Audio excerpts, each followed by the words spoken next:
All right, guys, we are back. Tekken World Tour, Tokyo Tekken Masters. My name is Mark. I'm here with Michael Murray. What's up, my man? Good to see you, man. Seems like we do this a lot recently. Recently, yeah, you know, I was in Japan not too long ago. We were here for that one eSports event, which was super fun, of course, mainly for the Japanese scene. But now, again, for the Japanese scene, but not only for the Japanese scene, we have an international gathering. And I don't know if you looked through the pools, but we have such a stacked tournament. It's crazy, man. It is insane.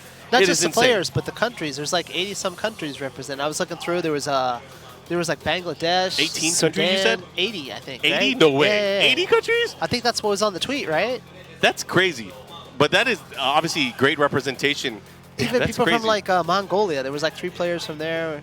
I mean, all the places that people are coming out to. Even Latin America, there was a few players. Yeah, actually, Nene the Dragon from Peru is out here. I noticed. Jimmy J. Tran from the USA. We have several players from Pakistan, I think 3 in total. Awais, Atif. Awais, Atif, and one more. There's one more. I forgot who it was, but I got to look at the brackets. But this isn't going to end today, so we're obviously going to be finding out who's going to be getting into our top 32, which is going to be played out tomorrow. But we also have pools tomorrow as well. So it's just going to be nonstop action throughout the entire weekend. So, of course, urging all you guys to watch twitch.tv/Tekken or on the restream on Avoiding the Puddle or anyone else that might be restreaming this. It's going to be fun. Eris is streaming as well.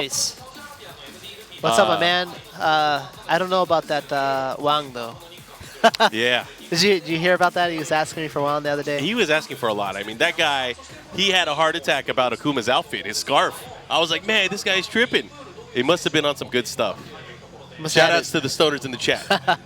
Anyways, we are going to get ready with more pool play. Of course, we're going to find out who's going to be getting into our top 32. I'm not sure which pool we're on or which wave we're on, but either way, I'm excited to see how this is going to play out. I do have my handy-dandy phone, and it's going to be locked into the brackets, and we'll be able to try to get you guys updates as soon as we can.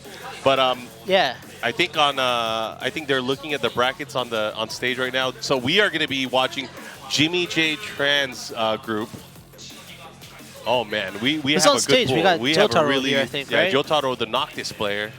He got picked up at Equinox, I heard recently. Yeah, he's actually going to be representing Equinox because he did win the Fighting Tuesday had after their dojo event. They had an event for non-sponsored players, and he's going to be representing them in Thailand for the Last Chance qualifier.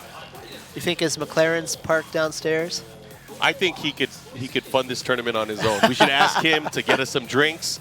We should ask him to get us some food. Tokyo Jotaro Masters? Yeah, Tokyo Jotaro Masters. Yeah, dude, but the location, you can kind of see in the background. This is the 13th floor of our office building. This is where we usually eat lunch. Cafetorium, is that what they call it? Because it's cafeteria/auditorium? And then, well, not an auditorium per se. I mean, it's kind of like the sub one. And we also have after hours. They have wine and other stuff here. Oh, you guys got the after hours club going on? Because they don't want you to go home. But anyways, so today is here. And then for tomorrow, we're actually going to the theater. That's right. We keep moving. Oh, that's a headache, at least on the production side. That's why it's 2 days. Oh, one of the reasons anyways, right? Well, it's 2 days and 2 very long nights. But look at this. So we have some matches that are underway already from day one. You guys can see Saint is in this pool. You got to have like Eagle Vision to read this, huh? Dude, there's a lot going on. Sunchip. Yeah, Sunchip is a good old Tekken 6 player from back in the day. He used to use Brian, but now has shifted over to other easier characters to use. Amigo, the Jin player, already moving in. Jun Ding from Team UYU, who was stuck at the airport. I saw him last night along with me. Yeah, we got out of the airport pretty late. That's why I wasn't here for the morning shift. You usually fly in earlier, right? I did. I landed at 4 p.m. I didn't get to my hotel till 1:30 in the morning. It was insane, man. The life of a fabulous esports commentator, huh? I don't know about that. I don't know about fabulous. I do commentary because I love this game. I love talking about this game. And, you know, more often than not, when I'm doing commentary, I feel like it's the best seat in the house. Being able to see the emotion from these players that are playing on stream, the salt firsthand, being able to witness that, that is the kind of stuff I live for. It's funny, too, because, like, you know, I'm such a huge fan of just, like, you know, how the matches flow and how the storylines build together. So when we're at an event like Evo, you know, I'm doing the stream commentary for Top 8, but then there's in-house commentary by Tasty Steve and Rip. And I want to rip my headset off and listen to their commentary, but I keep forgetting I have to do commentary at the same time. So it's always a treat just to be able to witness this kind of stuff. And, man, speaking of which, those two guys, Rip and Tasty Steve, those guys have been killing it. I don't know if you guys watched the top 8. If you haven't already, look up on the Bandai Namco Fight channel on YouTube or on the archives here on Twitch. You can see the action from Combo Breaker earlier this year, and those guys did an amazing job calling the top 8. Yeah, man, it's like, it's interesting to go around the world and see the different local commentators and hear them pick up all the lingo that Tasty Steve likes to use, right? You mean everyone sounds like a combination of me, Rip, and Tasty Steve? Pretty much. Depending on which region you go to? No, I think Europe has a good personality when they're doing commentary. I mean, you can't beat that accent. The accent is like +10 to viewership, no matter what. That is a super buff. That's cool, though, to be emulated by so many people. It's like a tasty Rip Man, right? Tasty Rip Man.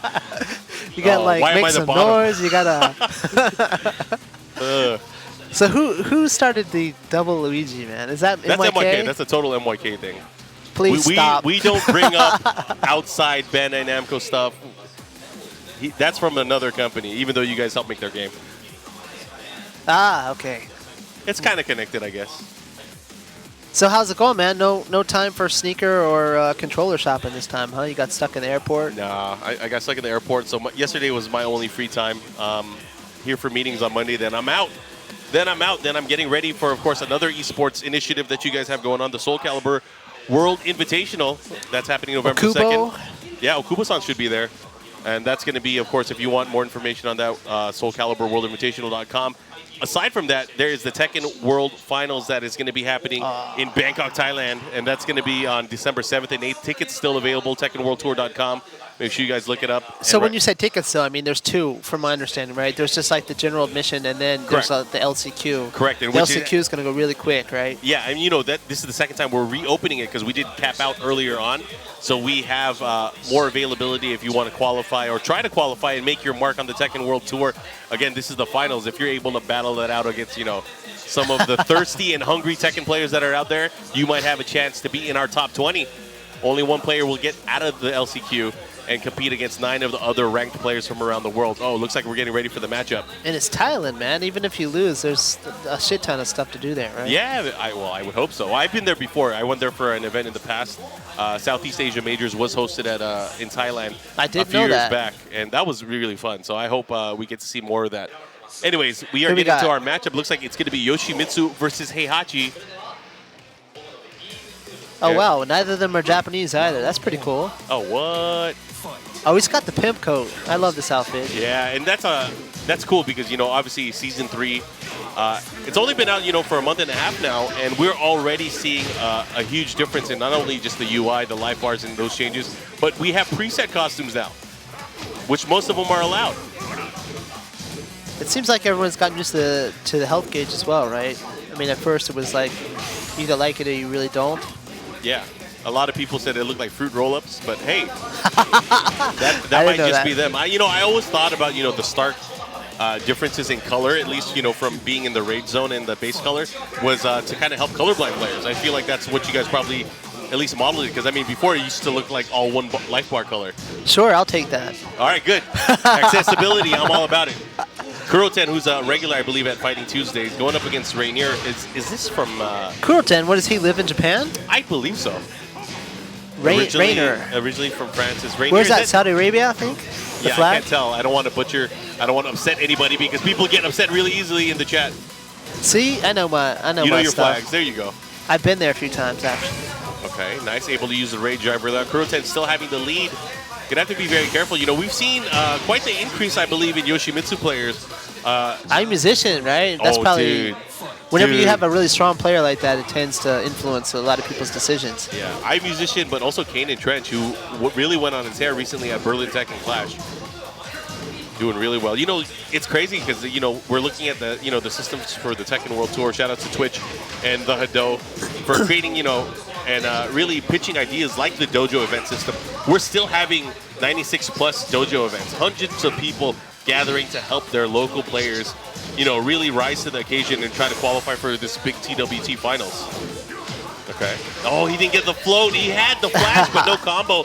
Rainier is still able to get the round, 2 rounds to 1. Kuroten's really going to have to start scouting these things. Nice. Good parry. Low parry. He should be able to get the wall here. Hell sweeps Thunder God Fist. Okay, extended. He wanted to keep him there. Probably could have gotten a little bit more damage, maybe if he went for the Hell Sweep while standing forward into the Demon's Breath. He's trying to keep his opponent at the wall now. Oh, big block. He gets the launch, and that's exactly how you play it. And that would have been a huge benefit for Heihachi, of course. He does have that change that happened in Season 2, I believe, where he gets that big from crouch sweep into the Demon Uppercut. Right. Demon's Breath, the follow-up there, able to close it out with a quick mid. Kurotan taking that first match. It's good to see Heihachi in tournaments more often, you know? You think he's made more of an appearance since Season 2? Oh, yeah, definitely. And, it helps that, probably the poster boy of Heihachi play, like JDCR, is using him again. I saw him today. Right? He's been using Heihachi in tournament, and he's been using him a bit more. I mean, less Why and the less change? Armor King, less and less Dragunov. Maybe just feeling comfortable with him again. Who knows? He's always explained, or a lot of people always explain, to use Mishimas at the highest level, you got to be in a good condition. You have to feel good. You have to make sure your execution's on point as well.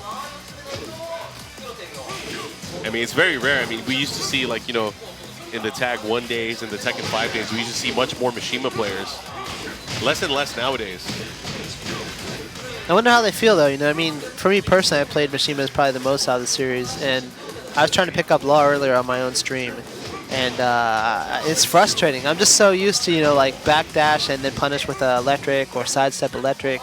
You just get used to that kind of Mishima style of playing, Yeah, and that's the great thing. I mean, if you think about it, that style of play hasn't really changed since, since the Mishimas were at their strongest. They've always had that, really nice, aggressive, movement-based play style. And when you hit someone with that, it's like, there's no way you can make an excuse for that, I mean, a lot of people call it, it's like, the best feeling in the world to be able to interrupt with an electric and God Fist.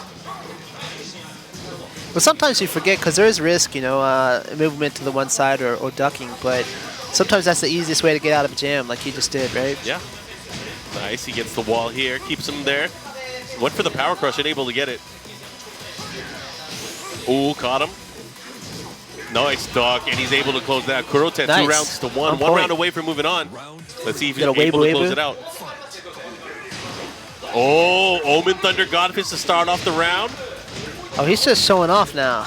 Yeah, he's really trying to let people know. Starting off with the blue stuff here. Let's see what else he got.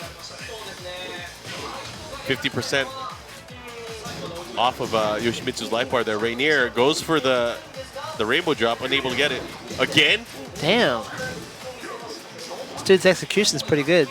Kurotan, huh? Yeah, going for the blue skies.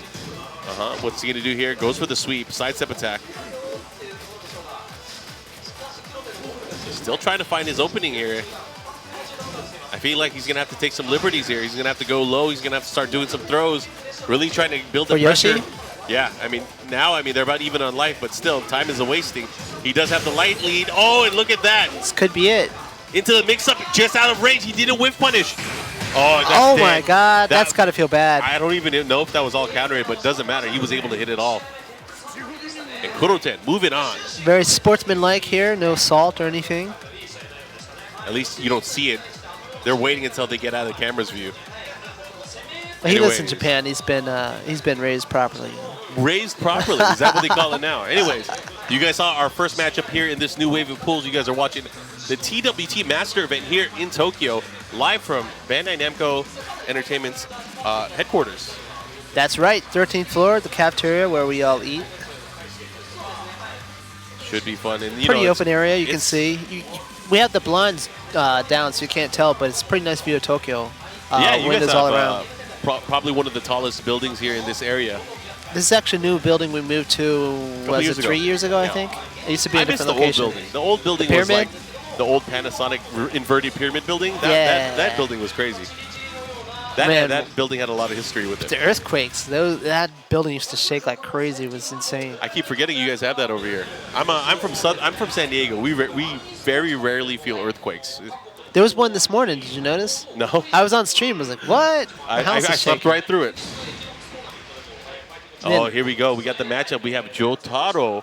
And who's he going up against? A Gigas player. Is this the chosen one? Is this the Gigas player? No, he played earlier. Yojin Boy played earlier, so it can't be Yojin Boy. No, Yojin's like huge. He's a bigger dude. He's from West Japan too, right? Yeah, Osaka. Let's see who this is. But Jotaro... Damn, dude. To be like rich like that and to have a pro license and to use Noctis. and to Royalty. Azure Metal going up against Jotaro. Spear. Well, he was saying on Twitter, Jotaro that is, he found some new tech with Noctis. I wonder what we'll see. Show me, baby. Let's see it. All right. He gets the wall. Oh, he doesn't get the dash, though. Doesn't get the follow-up, and that was a big body. He probably could have done some damage there. But here comes the low parry. Z follow-up. Here you go. Let's see what he got. All right. Into the Emo Man. Doesn't finish it. Oh, they call it the Emo Man. Yeah, man. I'm sure it has a move name. You guys give move names to everything, but I like Emo Man, Demo Man, and Emo Man. Those are my flavors. Damn, the corpse kid's kicking the. Yeah, and you know, in Japan, that's often seen as a sign of disrespect. At least back in the old days, right? Hitting them after the round. That's what I think. It's hard to tell because some people just do it by default, like Nobi and those guys. They don't really care, you know. They're not like trying to diss you or anything. Okay, goes for the rage drive, trying to keep the pressure. I mean, he has an opportunity here at the wall. He's going to have to do something if he's able to get the stun. Oh, never mind. Up 4-3 to close it out. Counter hit, too. Gets the launch.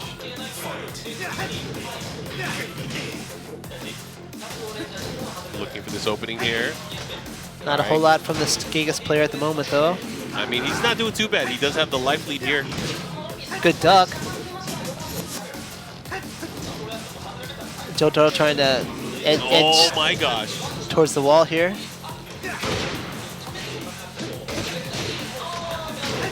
Nice. Just short of the wall, though, using the side step too, keeping the pressure. Let's see what kind of mix-up we're going to get. He goes for the Emo Man, this time getting punished. Chopping away lows. Nice, and able to get it. Closing it out there with the warp strike. 1 round away from taking the match. Yeah, Jotaro, one of the few licensed players, or pro licensed players here in Japan for Tekken 7. Okay. I believe there's a license on the line tomorrow as well. Yeah, for I think you have to place in the top 8, right? Right. Yeah. For Japanese residents. Residents, yeah. So that would include Ranchu, wouldn't it? Yeah, that's true. We'll see. And you're close to that, right? How many times you come out here? I have to actually have a place of residence here. I mean, I don't think the hotel counts, right? That might be cheaper than renting a hotel every time, though. It might be. I can live at the airport like I did last night. Tying it up. Final round here, match number 1. We still got out earlier than the Pakistani boys, I heard. I heard they had to stay there overnight, which that sucks. Oh, this is big. Gets the down 2, the launch, the follow-up. Has him at the wall, but not able to get the wall follow-up. Big counter hit. And he's going to get the conversion. Here's the wall. Now what? Goes for the mid option. Nice block. Doesn't get the splat, though. Oh, my gosh. Let's see what he's going to do. Gets unblockable. That's it. That's it. Wow. Hazur Metal taking out Jotaro, match number 1. Hazure Metal. That. He looks like a metal kind of guy. Look at him. Yeah. I wish he would just throw it up, too. All right, anyways, going right into rematch. Keeping it in violent systems. Let's see if Jotaro's going to make some adjustments here. I mean, he really is going to have to. He is down, and he doesn't want to go down into the loser's bracket this early in pools. It's going to make things the longest possible path to victory. All right. Intimidation. Let's see what else he does. Ooh. Jotaro really not finding answers so far. You know, Hazur Metal just, really doing a good job of just standing his ground. And the thing is, Jotaro got baited into attacking a few times into that power crush, which led to big damage there. Nice, gets the follow-up here. Keeping the pressure at the wall. Jotaro has a big chance. Oh my God, that was so sick. Oh wow, I didn't know he could do that. Yeah, and if he wasn't in the aerial state, if he waited a little bit, he probably would have got a launch there. But that was so sick. That was a great read from Hazur Metal. And the down forward 1 to close it out. He is extending his lead further now. Jotaro's in big trouble here. It's too bad getting that sponsor from Equinox. You think they're racing for pick slips? It could be. Are they putting the car on the line? McLaren against the bus pass. Honda Fit. My IC card. Oh man, there goes the spear. He's getting desperate, going for that damage. Keeping him at the wall here. Going for the shield bash. Not able to get anything. Oh my god, he almost fell into it again. Jotaro really having a hard time opening him up, though. Yeah, that's the thing. Is 100 Metal is going into the lead early on in the rounds. It's forcing Jotaro to go in offensively. And he's, oh my god, what are they doing? What did you press? That's the share button, right? Why would you do that? I don't know. He's looking at the controller right now and he's trying to figure it out, but it wasn't him. I just saw Someone else didn't desync? Maybe. It was the foreign players before this one, right? Yeah, it's not him. Oh my god. Oh, that sucks. What is going on here? So in the rule book, what happens when this Well, occurs? if it's the player's fault, one of them, he loses right? the round, right? Right, and they'll lose the round. It's not on the players. This is totally on the organizer. So it'll be a choice whether or not they're going to replay it or not. But hopefully they'll make the right call here, because I feel like it was a third party. It wasn't either one of the players that were involved in here or in pressing the button. So they need to at least replay the sequence from that round where it started off, because it happened between rounds. It didn't happen during gameplay. Oh, it didn't? Yeah, it happened between rounds. So what they'll have to do is replay that in the situation where Gigas is up 2 rounds to none. Is that who I think it is? Yeah, I didn't know he was here. He's You actually watch the player. Tekken? He's the player manager for Playbook eSports. So AK and Dojin, Dojin right? are here. Ah, nice, nice. I was talking about the Filipino champ, actually. Yeah, it's kind of weird seeing him. Like, what's he doing here? It's like, wait, there's no Street Fighter here. Yeah, but he's obviously here supporting the good game. Not saying there's a bad game out there. I'm just saying he's supporting a good game because it's I a didn't good. say it, you did. I always say it. That's how I get in trouble. I don't want to get on Ono's blacklist, right? Yeah, I'll let you know when I get out. I could already be on it. Who knows? That's how it is. Yeah. You know, this is just unfortunate to see these kinds of things happen. And, you know, there's a misconception where a lot of people are saying, like, yeah, if you're a pad player, make sure you desync after the match. It should be noted that pad players cannot desync their own pad. It has to be due diligence for whoever's going to be coming up next to go ahead and make sure that there is no pads synced up to the machine, which is something I think should be normal practice for a lot of players that are trying to, you know, play competitively, is they don't want to be put in a situation where that might happen. He's apologizing, so maybe they're going to get them to play it again? Well, they're definitely going to have to. Was it finished? I thought it was towards the latter part of the round, no? It happened in between rounds when Hazur Metal was up 2 rounds to nothing. So they're going to have to go back into there. What's going on? Oh, was it Jotaro that hit it? Oh. Did they sacrifice it? Oh, shoot. I think that's what it was. This is They're getting up. Complete mystery, so... Well, no. I mean, in that instance, then that means Jotaro maybe had pressed it.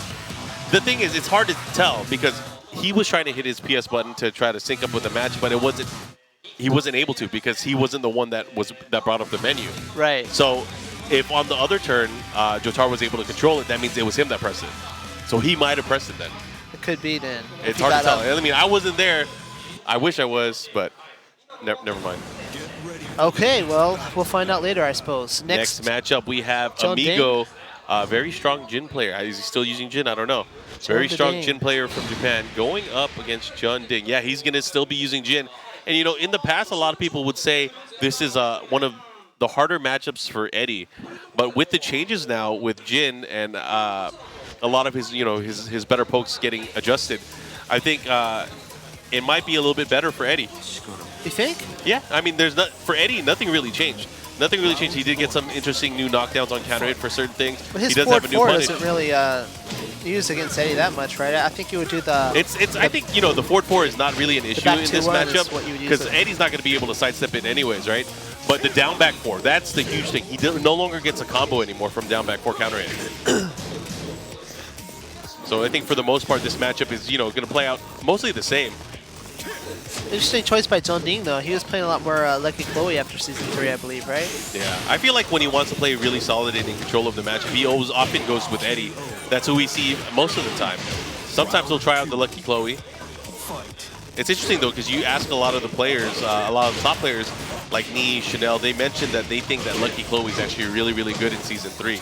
Yeah, we have yet to see that, though. We have yet to see that in tournament, so you never know. Maybe they put her in like top 3 or 4, right? They mentioned her as one of the new top characters. They mentioned in top 5, at least from an interview that I saw recently at Master Cup. But that was really early in Season 3's lifespan, so we'll see. All right, the follow-up here. Keeping him at the wall here. Has an opportunity for the juggle, but the knee misses. Not looking good. He's going to have to be careful. And he pulls it out. That's going to interrupt. This is going to be a ton of damage. It's not going to be enough to kill. But it's definitely going to put Amigo into the red where he's going to have access to rage. Oh, just barely, yeah. Oh, he just stayed there. What is he doing? The mix-ups. Oh, he got him. That's it. Jun Ding continuing with that aggression at the wall. 1 round away from taking the match.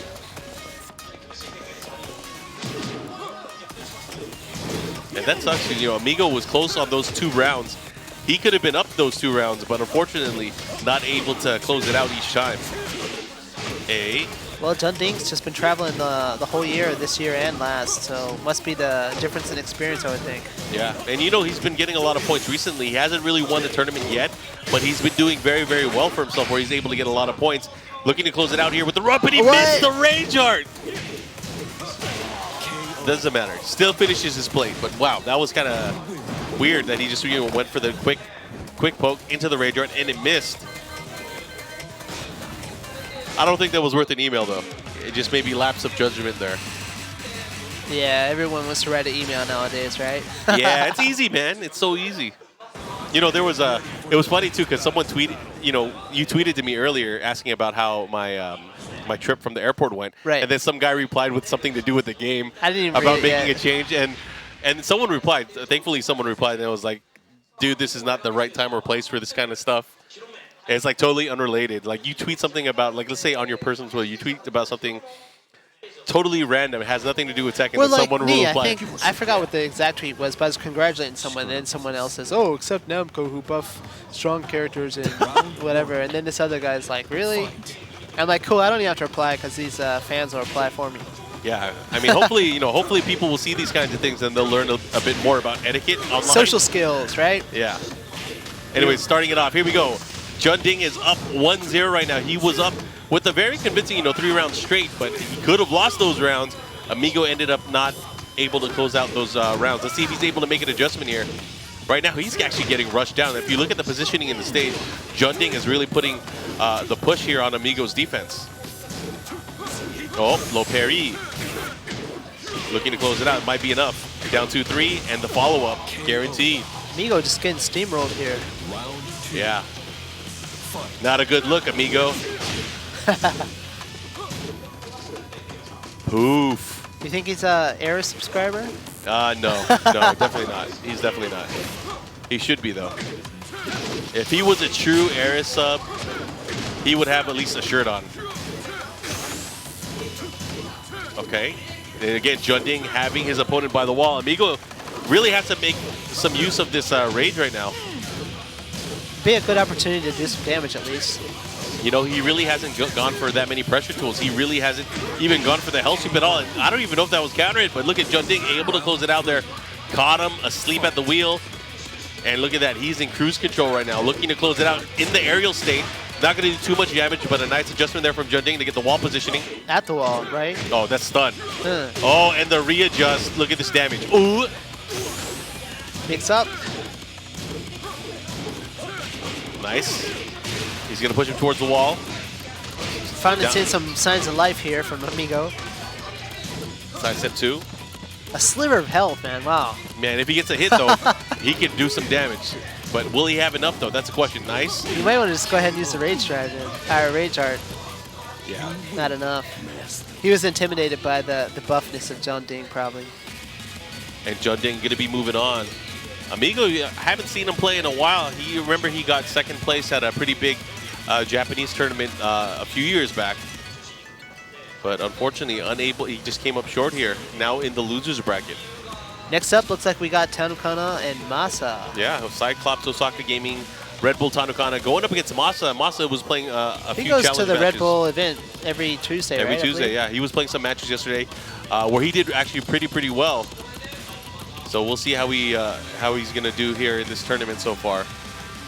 Nice. So the Japanese commentary, looks like we got Hameko's taking a break. It's Fighter and Genya, right? Yeah, Fighter. If you guys ever watch or see some of the the clips from a lot of the Japanese events, you'll see a guy dressed with a mask in King's outfit. Looks really cool. All right, Massa and Good. Tancana up on stage. Good thing we can't see the stream right now, huh? At the stream chat. Why? The stream chat would just be talking about A how grill. much they enjoy our A commentary. grill. That's all they're going to be talking about. Of course. You're so sexy that they couldn't take their eyes off you, They right? can't take their eyes off of me because my voice is You do have a good is voice. so good that they are closing their eyes and they're missing the matches. They are in ecstasy. At least that's what I hope. Man, there's a lot more people here now. It is piling up.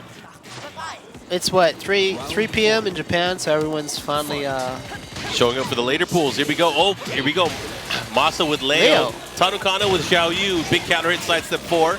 That's going to push pretty far going the other side of the stage. And again, this stage is actually probably one of my favorite stages in the game. Having, you know, the ability to have 2 wall breaks that can extend to further combos. There is a lot of potential for damage on this stage. Not just that, it has these weird noises that Steve likes to make. He makes those noises? He definitely makes those noises, and he'll pulsate his biceps, and then he'll like grab my wrist, and then I'm still recovering from one of the injuries. Does insurance cover that? No, there is no Tasty Commentator Steve insurance. There is no Tasty. I mean, if you're in the Tasty zone, you got to be careful. You got to know this kind of stuff is coming. Oh, to the back, gets the follow up with the low as well.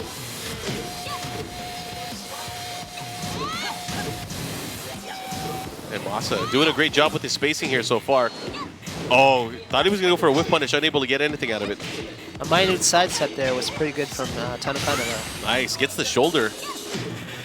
But now Massa's in rage. This is where it counts. One good rage drive could end it.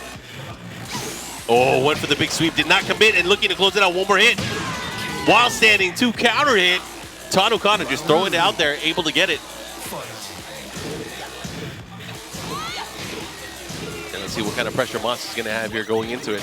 You know, admittedly, I slept pretty late last night just because I got back to my hotel pretty late, but I was trying to catch up on all the matchups that I saw from, you know, the Tekken Fridays that was held at the Red Bull event. Ah, right. And there were so many great international matches. Seeing a lot of, you know, the top players that are here at the event, but I can't wait to see what our top 8's going to look like, man. Is that the one the Pakistani player? Was it the Awais was playing against Nobi?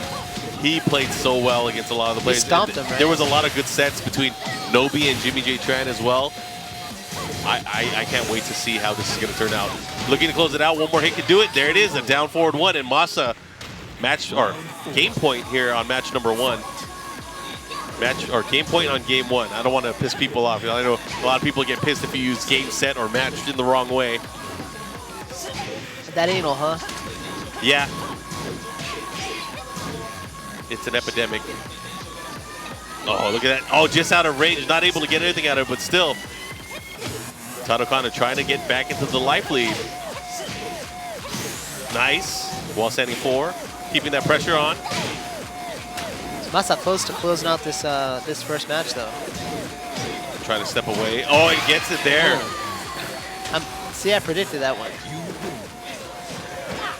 Massa here on the left. You see Tancana on the Tancana, right. she's smirking, she's smiling, but she's pissed. She's like, I'm a She's super pissed. So what's the language like we're allowed to get away with? I've been on my own personal stream for the past hour or so. I've said a few bad words here and there. I mean, we talk about it from time to time. Is like, if you're gonna curse, there has to be a reason. You can't just curse for no reason, right? If you see something hype happen, yeah, you could say something. I mean, obviously. You probably have more leeway, though. I'm like. No, how can I have more leeway? You're the cop, not me. I'm not the cop. Yeah, if anything, if I say something dumb, I'm going to get in trouble. But I usually try not to say anything dumb. I think the dumbest things that I say are my commentary analysis of these players. But hey, I just try to flow with the narrative, right? Right now, Massa up 1-0. Well, your arm is safe today. I don't do that, so. Yeah, I'm feeling good right now. As long as I'm in a separate country from Steve, there is no harm coming my way.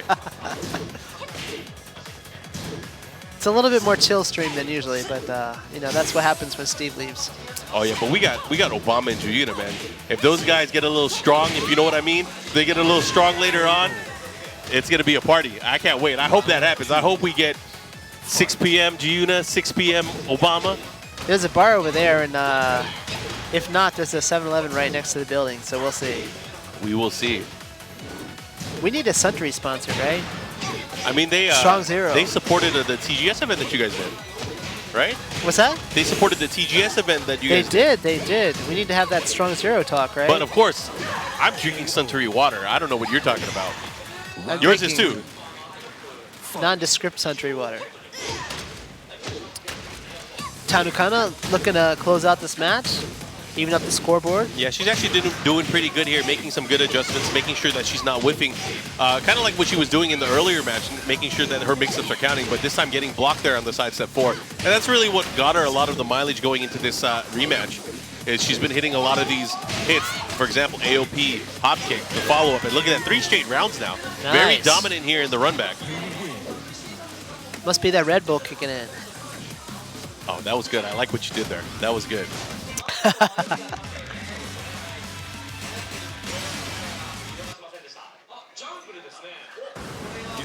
So it looks like we're moving to the jungle, huh? Moving to the jungle. We have fun and games. Yeah, man.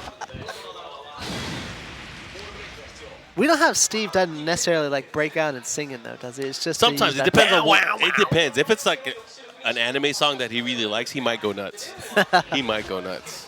Yeah, that wouldn't fit with Tekken. We don't have any anime songs, right? I feel like, man, I don't know, man. I feel like the trailer song for round 2 was pretty anime to me. Pretty anime. I mean, obviously rock infused, but it had like an anime feel. But you know, a lot of anime songs have that rock kind of thing going on. That's a Nakatsu style. Nakatsu style. So is it him that we blame for that? Yeah, if you want to blame it. If you like it, he's the one. I like it.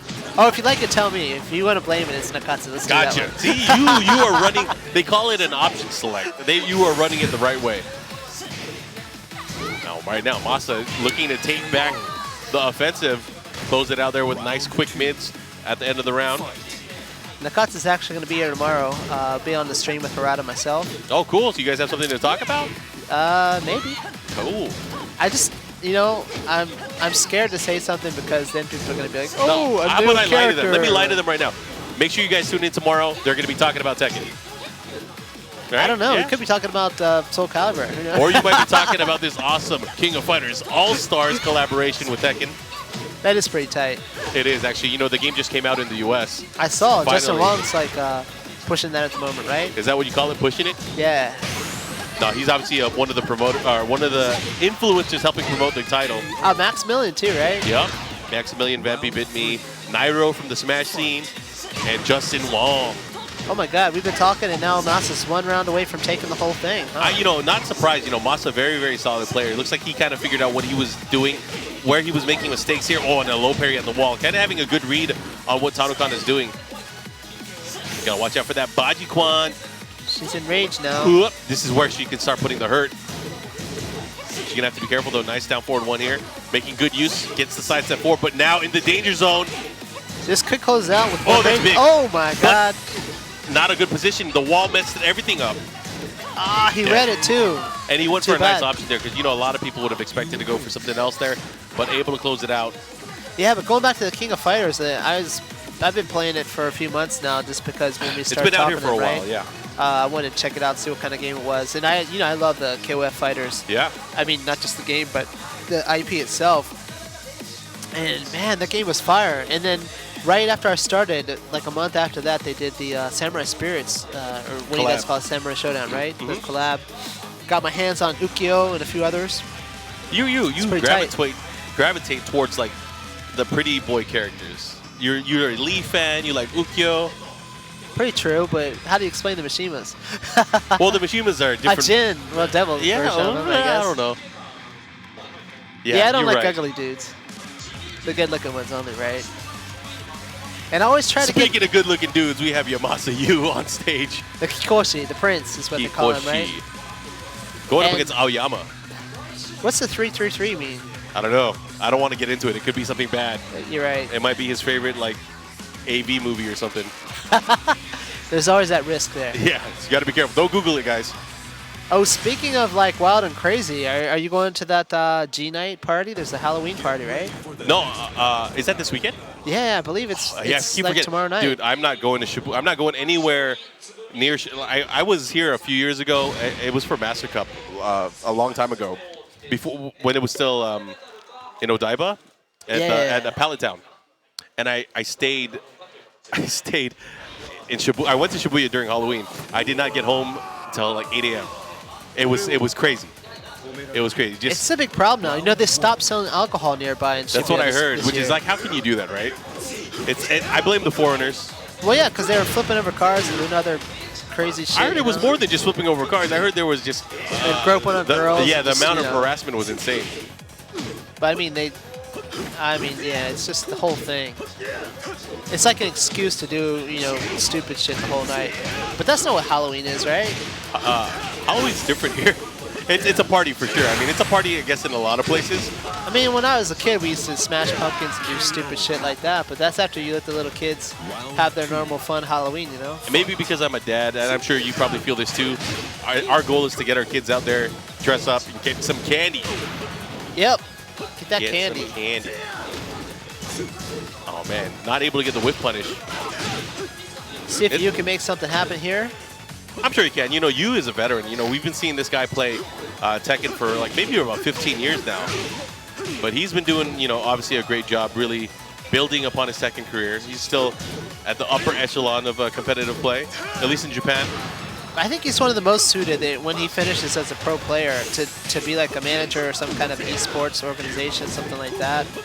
He's pretty solid in that regard. You know? Yeah, he's definitely well-spoken. I've actually seen some of his blog posts. He's actually making more of an effort to do things in English as well, which is awesome to see. I didn't know that. Yeah, he did a blog post about controllers and arcade sticks and stuff like that, his preferences, which I thought was pretty eye-opening, just to see different perspective.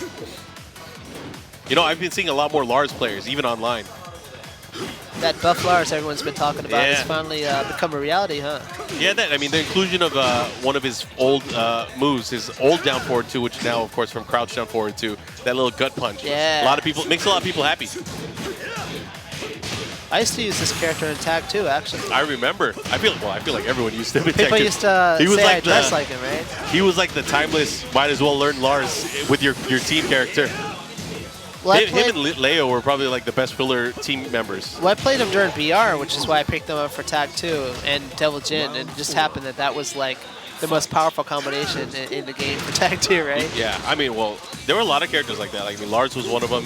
I mean, if you think about it, yeah, a lot of what you learned in 6 obviously carried over into Tag 2 because that was the next game that came out in the series, right? Right. I gotta say, I miss using Bruce because I used Bruce a lot in 6 and in Tag 2. Me, the choir, right here. Oh yeah, I'm talking to the choir again, preaching to the choir. Preaching. Like Obama. Yeah, but man, I miss Bruce a whole lot. But, you know, you'd think being producer would give me the power to just say, screw it. Who do I need to talk to? Where's that Harada guy? He's not here yet. He's going here tomorrow, right? But I'm kind of like, the dad of the Tekken team, you know? It's like, You've been on the team for a long time. I make the decisions now, but I have to like, you know, they have to I think you have to trust butter my everyone judgment, up. you know? You're Exactly, gonna have to bring over some Thai food to everybody. Be like, hey guys, I want to bring this new character in. You might have heard of him before. Here, have some food. You gotta butter up everybody. Pizza party. Pizza party. There you go. Now you're talking.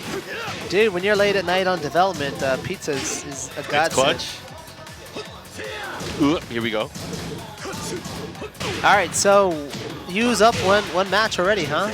Yeah, you know, Fang actually had a lot of changes as well. His new string, not only pretty good at the wall here because it does flip him over, but it also has very decent wall carry. And it's from one of his quicker moves as well. A lot of the characters have pretty decent wall carry now, right? Oh yeah, and you know what? I've been talking to a lot of people about, you know, the balance changes in Season 3 because a lot of people probably look at it as a negative, like, oh man, they're making characters way too strong, the damage is way too high. I don't think of it in that way. I'm thinking more, at least, you know, Tekken is fun, and it's always been fun, and I think that's the most important balance to get, is to make characters like Lars fun again. Right. To make characters like Fang fun again.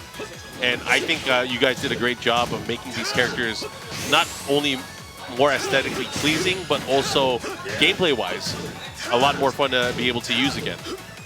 Like, I'm having a hell of a time with Josie. I stopped using Josie after Season 1. I feel you, man. Her wall carry now just makes me so happy.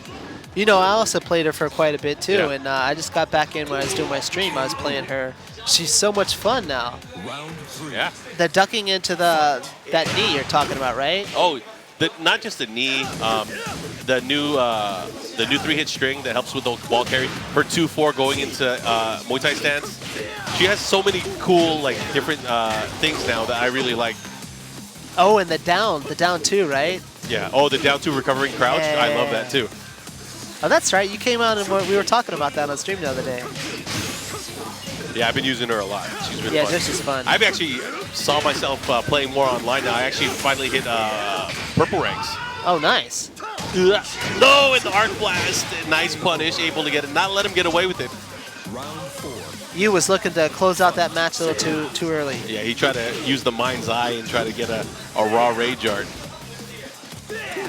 Can't be doing that. You got to use protection. No raw rage arts here. All right. Breaking them shins. And look at that. He is now in control here. Has the lead. Looking to close it out. But Aoyama has been playing decently. Goes for the low this time. Oh, is he going to get the follow-up here? He has the back turn state. So this is going to be tough. Oh, my gosh. He missed it. The follow-up. And that might come back to haunt him right now in the rage. Oop. You chopping away? He did the evasive punch. Good throw escape. He's going to have to do something. He's going to have to party. But he's going to have to be careful because he has a sliver. Oh, that was big. That's huge damage. Especially, took that. Oh, wow. my gosh. Fighting back. Aoyama not wanting to go out like this. Putting up the fight, but a neutral hop kick. Starting it off. Big counter hit. Oh, but he dropped the combo. It's not looking good right now. He's going to have to be careful. Too many mistakes. And the punish on the arc blast. He does have rage, though. Let's see what he does with it. Oh, he's dead. He is hella dead. That'll be it. Scouted it out. And that was a huge whiff punish, too. He had the forward 3 locked and loaded, ready to go. Aoyama now in the loser's bracket. But Massa, going to be moving on. Hey, we have another big international match coming up. Oh, man, I'm excited to see this one. So we have Atif Bhat from Pakistan going up against Furumizu from Japan. Furumizu, Paul player, lay player traditionally as well. Lay players, man. I don't know about you, but I love playing lay in Season 3, and I love watching lay. The creativity that lay players come up with in using them and utilizing them, it's insane. I like seeing him being used in this game. I actually feel like he's much better now, especially with a lot of the really top tiers having some of their moves adjusted. Yeah. I think lay has the tools to be able to really compete, and I'm sure we're going to see this displayed here from Furumizu unless he gets Did he washed. Did he end up picking lay? I'm going to go with confidence and say he's a lay player. I like his lay. I feel like he only picked Paul because lay wasn't around. That was the initial one, but then he was playing Paul for a bit after lay came out, I heard. Yeah, because Paul's too good, man. Paul is strong. He's so fun, in Season 3, dude. But he hurts. And his inputs are pretty straightforward. It's like his combos, the fireball into left elbow, and those kind of things are a bit hard, but yeah, the thing is he gets 66 damage now from a down forward 2 launch, which is obviously it requires way more execution than maybe in the past. Right. But if you can do that combo and learn that combo, not only does it do damage, it has crazy wall carry. And then now the left kick sway, right. Yeah. That's a big, especially at the wall. Hitting 3-2 sway 2 is, that hurts. It hoits. Shout outs to the crew here, holding it down on the production side. We got Farp, we have Jello, we have Chusat, and cameraman here, man. This is a big crew, man. I feel like Juyuta could have done this by himself. He just nodded. He's got that rich man set up too, recently. Oh, yeah. You gotta have good gear. You gotta have the right gear.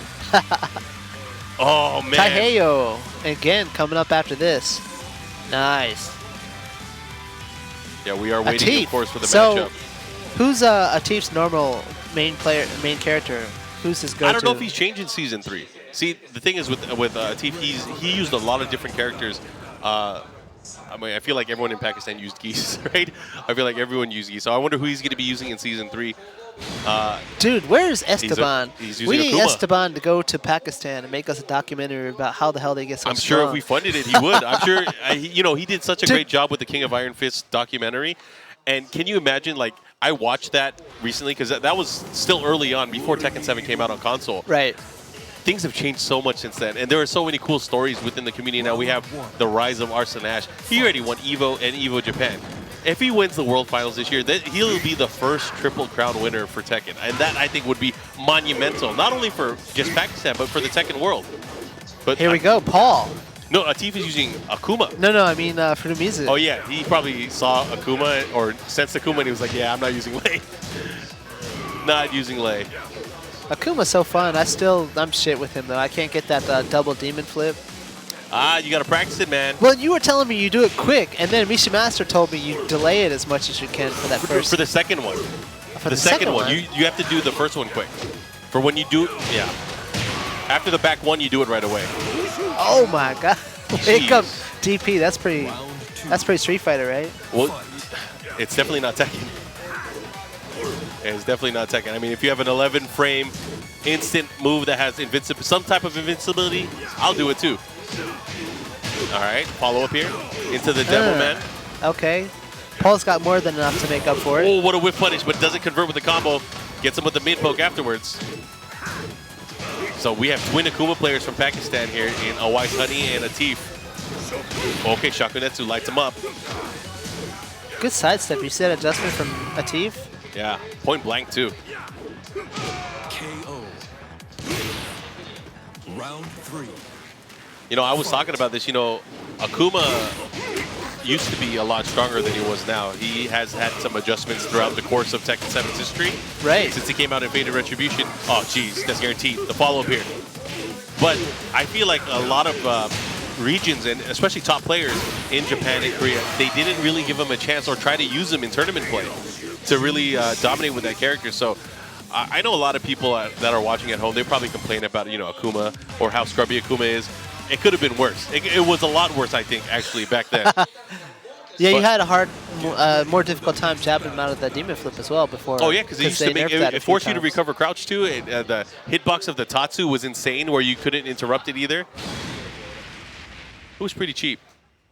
It was pretty cheap. You said that, not me. Yeah, well, I used Akuma, and I saw life bars like deplete. It was fun. It was fun. I don't use them anymore. It takes too much skill for me.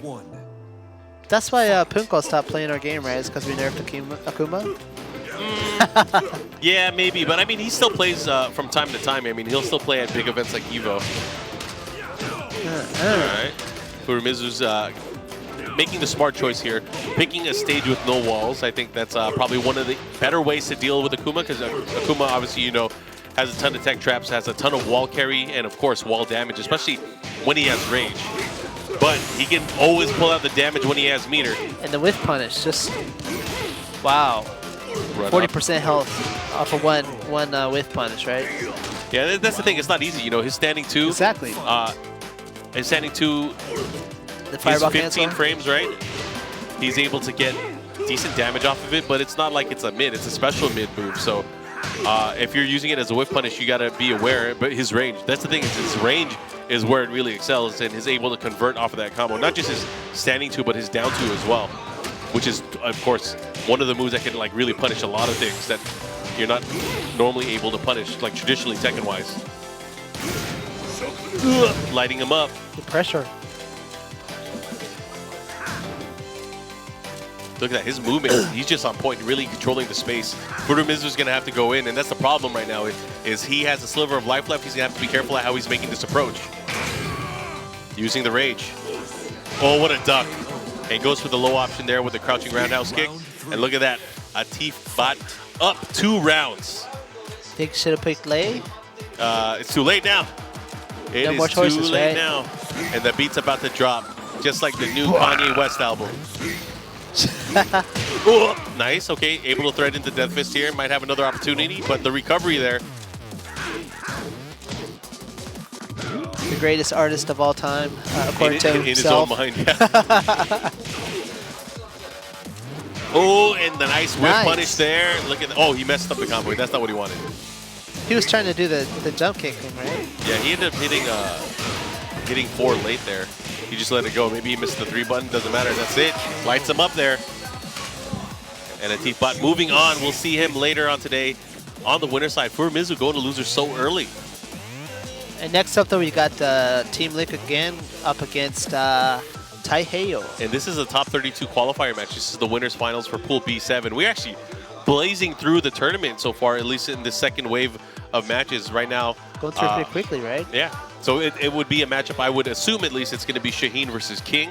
Heyo is a very explosive and emotional King player. He ended up getting his pro license at Master Cup Tri recently, right? I saw that, right? Yeah. With Yoshi Boy, I believe. Yeah, Osaka really dominated that event. Heyo's, I would say West Japan dominated West, that. right. Heyo's he's from Osaka, which is, like you said, West Japan. Yep. Again, I believe it's from Kyushu. Yep. And Yojin Boy also got the pro license, right? Yeah. And he's from Yojin Boy's from Osaka, right? As well, yep. His phrase is amore, right? I don't. That's like his thing. Amore, not Japanese amore. I'm talking about like love. Yeah. Why is it his phrase? I think it's a pro wrestling type of like one of those things. Oh, okay. I get it now. I thought he was just saying that. Like, is he trying to flirt with me? What's going on? Could be. Maybe. It's like secretly geared towards Markman, perhaps. Yeah. Well, he's using my character. Round 1. Anyways, going into the matchup here, last day on Earth. Waivu into the multi-throw. Is it the Dragon Sleeper? Oh, man. Never mind. He's breaking arms. No throw break from Gen either. It's hard, though. It's a 50-50. I mean, you got to break the initial throw. You got to be aware of it, but it's so hard to see the mix-up. Nice. You should be able to get pretty far to the wall. Gets it. Low jab into the Scorpion Tail. Oh, man, he is swinging. Heyo's going to have to do something. He is in rage. Oh, that's going to kill him. Rage art. Rage drive. Sidestep. Oh, man, I feel like if he did rage drive, it might have done a little bit more damage, but look at that King. Heyo able to get it still. Just a sliver of health left, though. Oh, yeah. That was a lot of work right there towards the end of the round. And again, of course, he came all the way back, I think, to win Master Cup Tri. Ended up getting first place in that event. And, you know, he had an amazing performance at Rev Major, which I believe was the last Master event that he participated in where he got top 3.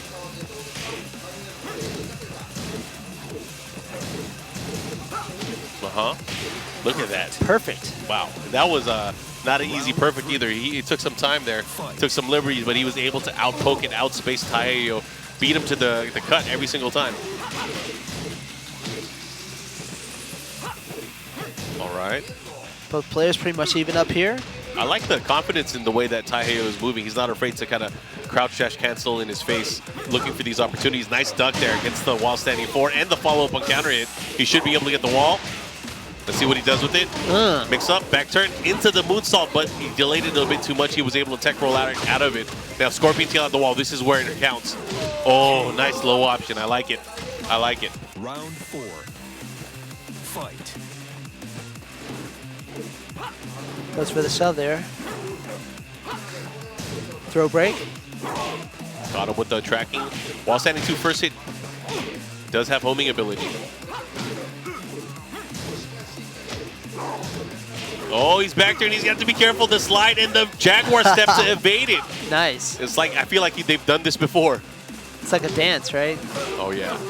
They're tangoing. Oh, gotta be careful. Oh, my God, that was so sick. If he converted with the combo after that, I would have lost my stuff. They're making their own action movie here. The stunner. The #1 stunner. Oh, my gosh. They're both in rage.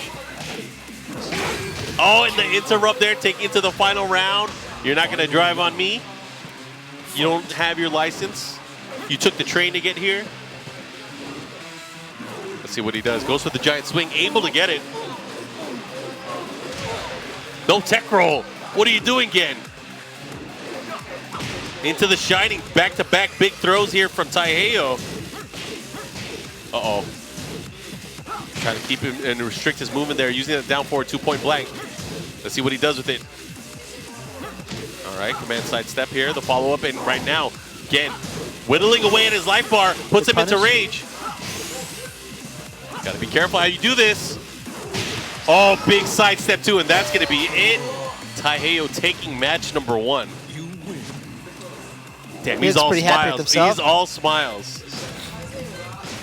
Damn, he's one of those. Child of the internet. Sidestep attack, huh? I got you. staying hydrated between matches. Of course, they're going to Twilight Conflict. That is the choice here from Gen, who wants to keep it still with the walls. Mark, man, are you reading the chat? No, I don't do that anymore. I moderate the chat. I could bring up the chat. I might be able to. You don't read them, you just shoot them, huh? Just shoot, yeah. Gotta let them know. Actually, I'm gonna jump into the chat right now. See what's going on Greet here. all you guys in there. Dude, and another cool thing about streaming, like I'm on my own channel, is like you can see where all the people are from. I mean, they'll tell you a lot of times, but it's just so cool to see. At any given time of the day, you'll have people from all over the place. Twitch, of course, a big partner here for the Tekken World Tour, and Tekken. They're global phenomenons, man. People from all over the world love this game. So not surprising to see that, you know, all kinds of people able to watch and enjoy the stuff that we like. Nice. Big combo there from Gen to open it up. Heyo back to the wall. He's in rage now. Let's see if he does anything to get out of here. Looking like a pretty quick first round here. Round 2. Yeah, that was rough. Fight. Gen's like, you're not going to dab on me, or whatever that arm movement was. Gen looking really good here the second round as well. Slide. Yeah. And that's what was kind of missing in that first match, is the success of the slide. Now he's able to get it. Keeping that pressure on here. Nice. He's going to get the punish going back the other way. Heyo in rage. Let's see if he can make something happen, but I guess not. Round 3. Again, one round away from winning. Let's see what he does with it. He's going to need this, of course. He wants to tie it up.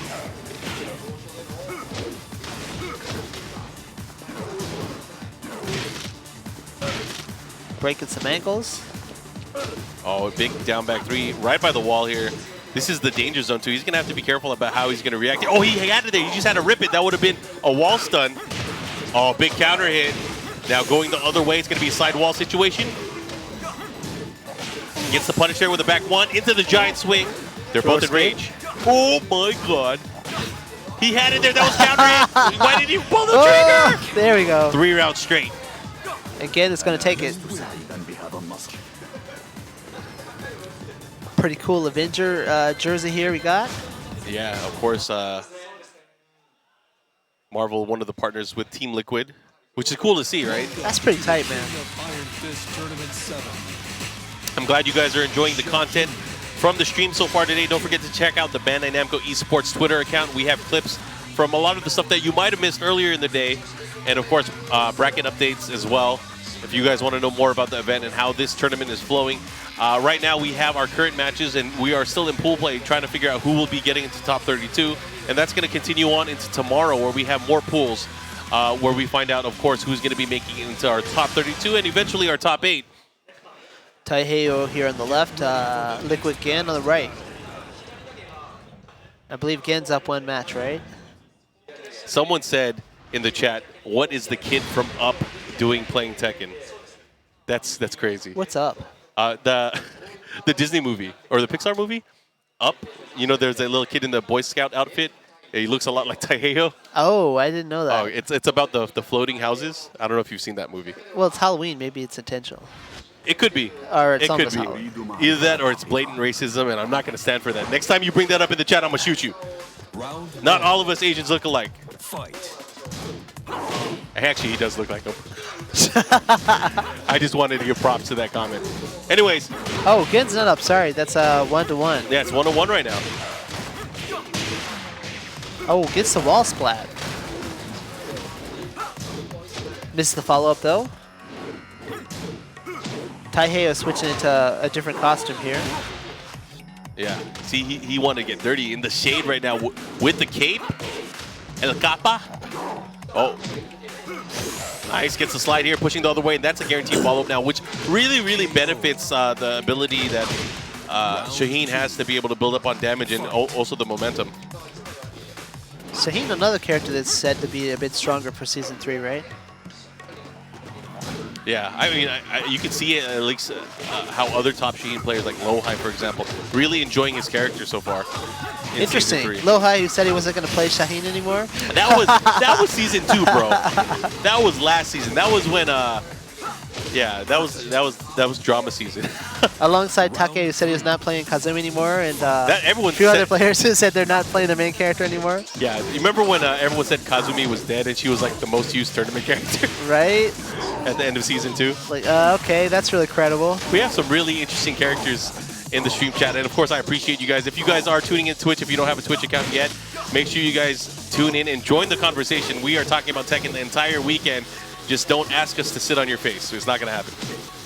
People who watch our stream and maybe don't have a Twitch account, is that... Yeah, I mean, I think it's worth having the Twitch account just so you can follow the channel, which is big, of course.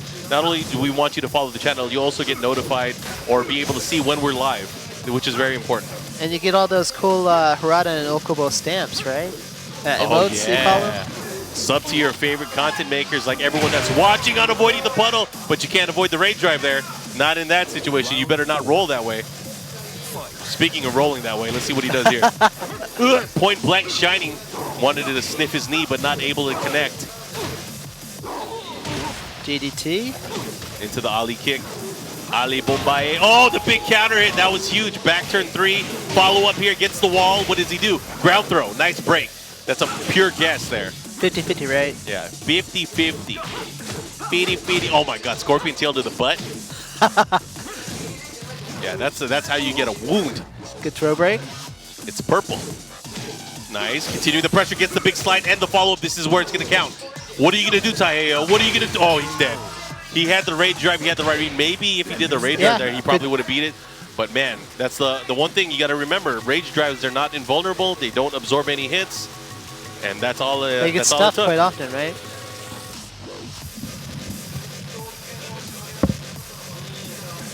All right, all right. Of course, these guys are good friends. They've played each other before in the past. Both players now going off in Heyo again. Now go to the loser's bracket, but that was winner's final for that pool. So Heyo just needs to win one more match to maybe get into our top 32, and we'll see if he's going to be able to do that. If you guys are tuning in right now, I am Mark Man. I'm here with Michael Murray.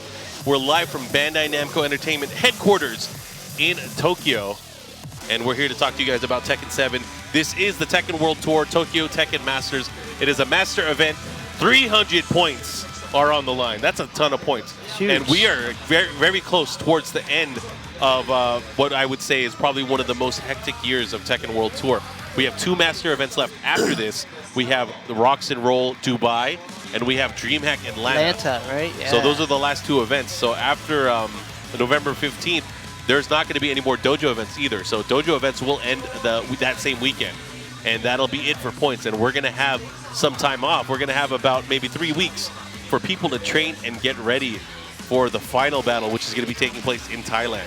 Oh, Ulsan is up, and he's going to be going up against Hawkeye. This is going to be a sick match, because this is going to be a match between 2 character specialists. I don't know which character Ulsan's going to use, though, but he's been using Kazumi a lot. Yeah. He's been using Kazumi a lot still.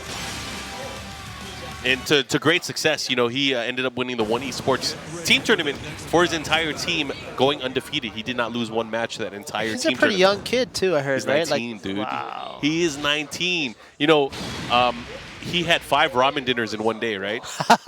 I didn't know that. He had 5 ramen dinners, and he told us about how good the ramen was. And then we told him, like, hey, dude, you just ate, but we're going to go out to eat. You want to join us? He said, I'm 19 still. I can eat another dinner. I'm like, all right. You're Must good. be nice, man. I miss that. Oh, wait, Hey. Ulsan picked Bob? That's the ramen dinners. Oh, yeah. He definitely changed. Kazumi looks different. But he's been using a lot of Bob as well. He said he really likes his character in Season 3. So No, we never see him, though, right? I mean, like, Pickles No. is someone who used to use Bob quite often. Well, back Pickles in the came day. from Bob in Tekken 6, so he probably had some type of loyalty. That was when Bob was really, really crazy, right? But there have been some changes here. You know, Bob has been adjusted quite a bit. He no longer has, you know, a lot of the spammable moves, but he's still a good character, I think. KO. I think it's underrated, yeah. There's a lot of characters. I mean, this roster grew from like 20 characters from when Vanilla Tekken 7 came out. Now we're closer towards 40 characters again. Oop. Nice.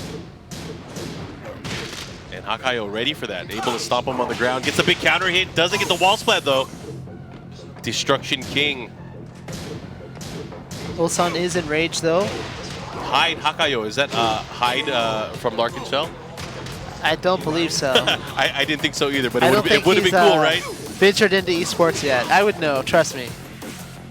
Yeah, he would. Hawkeye would have to wear a different outfit. He can't be wearing that esports jersey. He needs to look more, what do you call it, gender neutral? If you want to go for the high he look, needs to right? ascend to a different plane. Yeah. Okay. This is crazy because, you know, Ulsan does have a slight life lead, but look at the way he's pressuring Hawkeye. He is really pushing towards the wall, but now he's in a bad position. He's going to have to get out of there, but a good punish on the power crush. One of probably, I think, one of the scariest power crushes to deal with, especially by the wall. That big belly to belly. Bob? Oh, yeah.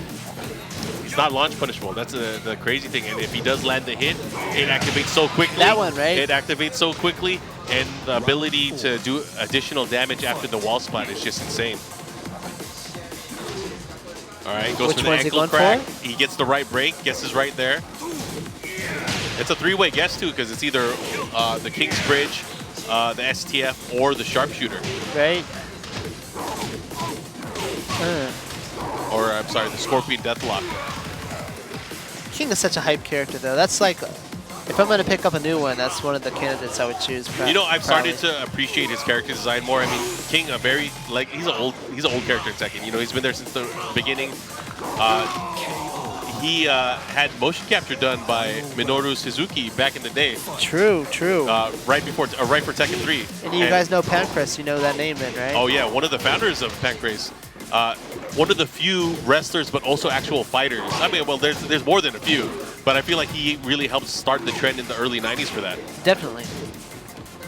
It's crazy. I mean, I remember watching his old fights against, like, you know, the Shamrocks, and it was crazy to see that type of, like, aggressive wrestling style put into actual fighting.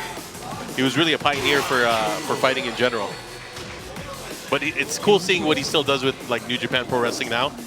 Shin Nihon is in a cool place, even though I heard rumors that he might be leaving. Really? Yeah, I don't know, man. I try to keep up with wrestling nowadays. There's too much stuff going on. That'd be crazy if he went to AEW, huh? Shout outs to, of course, our friends at AEW, Kenny Omega, and the boys. Kenny, you know, actually was telling me, you know, he does a lot of promotions for Street Fighter and, like, other fighting games, but his favorite fighting game growing up was Tekken 3. Really? It was Tekken 3. He was a King player, right? But, I mean, when he helped do some of the promo stuff for Tekken, he was really happy to do it, but King was his favorite character, and Okada was representing King. Because, you know, he had the outfit, so right, he was like, right. "Aww." The Rainmaker. Huh? So he felt like he was forced to use Brian. He didn't like using Brian. He learned some combos, though. It was pretty cool. I'd say who cares, man? Just do a King. We could have made another costume, perhaps. You could put a, well, at the time when he was Bullet Club, you could have put a Bullet Club shirt on King. That's what I did. Anyways, the switch to Kazumi, kind of expected here, right? Right. But she's bringing out the summer kimono. Probably. I don't know if I've ever seen a kimono with the short sleeves like that, though. Yeah. It's a fighting kimono. You got to be able to throw hands, man. How you gonna fight if you can't even do the back two or the down forward ones? Oh man. You got to fly too, right? Yeah. I feel like she flies more than Josie does. You're probably right. I mean, where else are you? I mean, you got that long dress. Where are you gonna hide the tigers? I shouldn't touch that. This is gonna hurt. Better guess right. Guess is wrong. No. Into the. Oh my God, follow-up. this is it, That right? would have been dead either way, because that is unbreakable from that point onward. The bridge. Good with punish there. King's Bridge, Romero special. Follow up there. Doesn't get the down two. Still working that shove there. Hawkeye with the lead right now. Oh, the toe kick into the DDT. This is actually one of my favorite stages, and since we It's one of my, revamped it, it's yeah, nice. I was gonna say, since you guys revamped it, you guys have Ganryu's company there. You have, was it the Chanko thing? Is his thing, right? The Gunbeer, yeah. And Chanko then you have Paradise. the TWT finals, which is really cool because you guys had some random esports things in the background before. There's a lot of cool stuff going on. The billboard's actually like flopping around, and yeah, see that? Going up and down. A lot of the stuff going on in the arena stages. One of my favorites, really. Oh yeah. Oh! Gotta be careful. Oh, just the right side step. You can tell Hawkeye has a lot of experience in this character matchup at the very least. He is sidestepping in the right directions at the wall, and you know that's where Kazumi's problem is when she has you at the wall, point blank, really hard to maneuver around her minefield of pokes. Well, a fellow license holder, Taka, uses Kazumi quite often, so you would think that's probably one of the reasons. Yeah, but Ulsan, I'd never count him out. This kid is insane. He has amazing reflexes and the ability to play very, very solid. Oh, he had it there. He could have had the launch, but that's dead.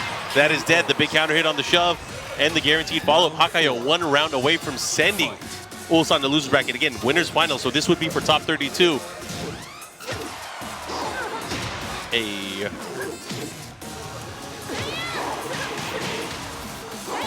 Let's see what he does here. Nice. Gets the follow-up here. Gets the running power bomb and the follow-up. One more mix-up could do it. Oh, he just crouch dashed into nothing. That's the scary stuff. Oh, doesn't fall for it. What are you going to do, Kazumi? What are you going to do? How are you going to open up King here in this situation? Oh, he's done. Not gonna I can't believe he got hit by that. Oh, man. He wasn't ready for it. All right, too bad. That's pretty one-sided from Hawkeye. Coming up next, it looks like we've got Saint versus AK. That should be pretty good. Oh, that's a big one. So we have GG Saint going up against LPE Playbook AK from the Philippines. So Korea and Philippines going to be going at it. Saint is GG now, huh? Saint is GG. I believe they're based out of Australia. Yeah, okay. Yeah. Cool, cool. He looks like an Australian surfer, right? His look has definitely changed. I missed him when he had all the facial hair because there was a moment where he was Mountain Man Saint. Yeah, he looked like a beach boy, right? Yeah. I've been following a lot of the Philippine Tekken scene since my trip over to Rev Major. They have a weekly show that they do on TV over there. I was hearing about that. Richard was telling me. Yeah. Yeah, and it's actually really cool. It's a team-based tournament that breaks out into single play, and they have like a series of tournaments where they just play longer sets, and it goes on for weeks and weeks till they find out who the overall champion is. Kind of like a league kind of play. And AK ended up winning again. It was the second time he won that league. And kind of beating the mentor, right? I hear like Dojin's like his mentor almost. He's teaching him all the strategies, right? Well, yeah, him and Dojin were actually teammates for that, and Dojin ended up getting second place. But I mean, there's so many good and talented players. Some of them that are here. We have Hapon from the Philippines who actually ended up going heads up against Junding at Rev Major. But a lot of them are out here, and the Philippine players are just a treat to see more places in Asia really come out and represent for the game.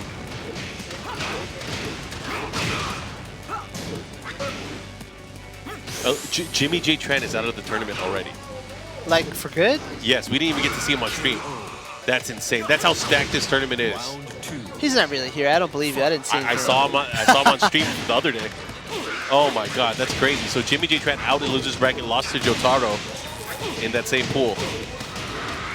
Yeah, that's tough because he's also trying to get those points for the finals. Having a hard time with Noctis, I suppose, huh? I think a lot of people would. If you're not used to Noctis, and there's not many Noctis players out there, it might be tough. Not playing enough online, right? Well, yeah, Jimmy doesn't play online.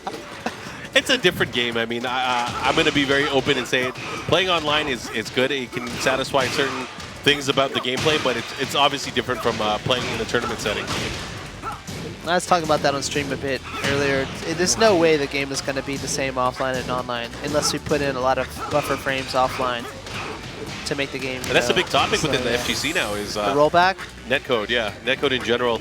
But it's like, shut up if you don't know what you're talking about. Because people say netcode like it's a car part and you just just install it. Okay, press the button. Right? It's like you don't know what you're talking about. Yeah, well, I mean, you also got to consider like certain netcode or certain features of netcode can work in one area with a certain infrastructure, but it might not work well in another area with another infrastructure. Exactly.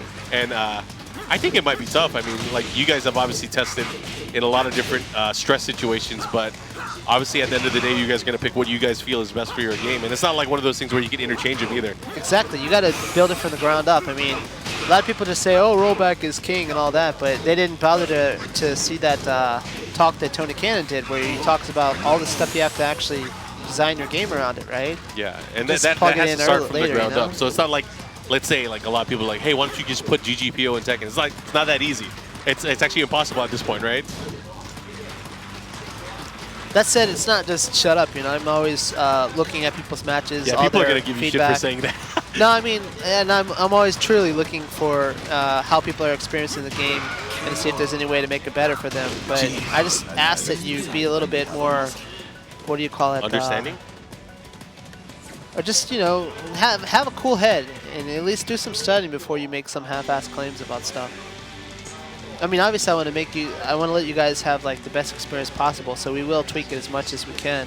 Well, But just don't take the flavor of the month and be like, oh, let's do this because that's a good idea, without thinking about all the ramifications, you know?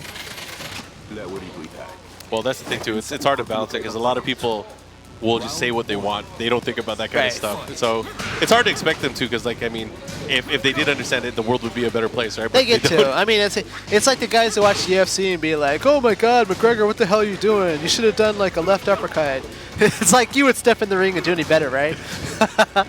That's true. But, you know, that's just how people are. All right, well, so the one thing is at least people are passionate enough to talk about the game in that way, right? Yep. Because they obviously care about the game, which is, I think, is great. This is the best time it's ever been to be a Tekken fan, right? The game has never been as watched or as played as it is this year. So I'm hoping that it just continues to grow. Oh my God, speaking of grow, AK is growing that lead right now, and he is really putting the hurt on Singh. Oh my God, did you see that extension? Good punish. He's in his head. Oh God, and the down forward too. He's been landing the down forward too as a counter hit so many times in the set so far. I was counting him in the background. He landed it quite a few times already.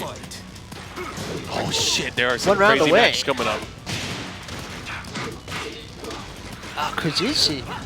And unfortunately, guys, you know, with 270 players here, we have so many stations and so much to get through over the next 2 days. We're not able to get stream every single match. It's just the reality of any major Tekken tournament that we go into. So we'll try to get as many of the good matches as we can. Unfortunately, Jimmy J Tran is already out of the tournament, so we're not going to see any of his matches.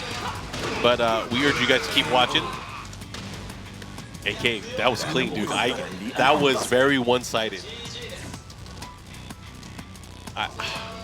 Tough for Saint. Saint now into the loser bracket. He's going to have to win another match to get into top 32.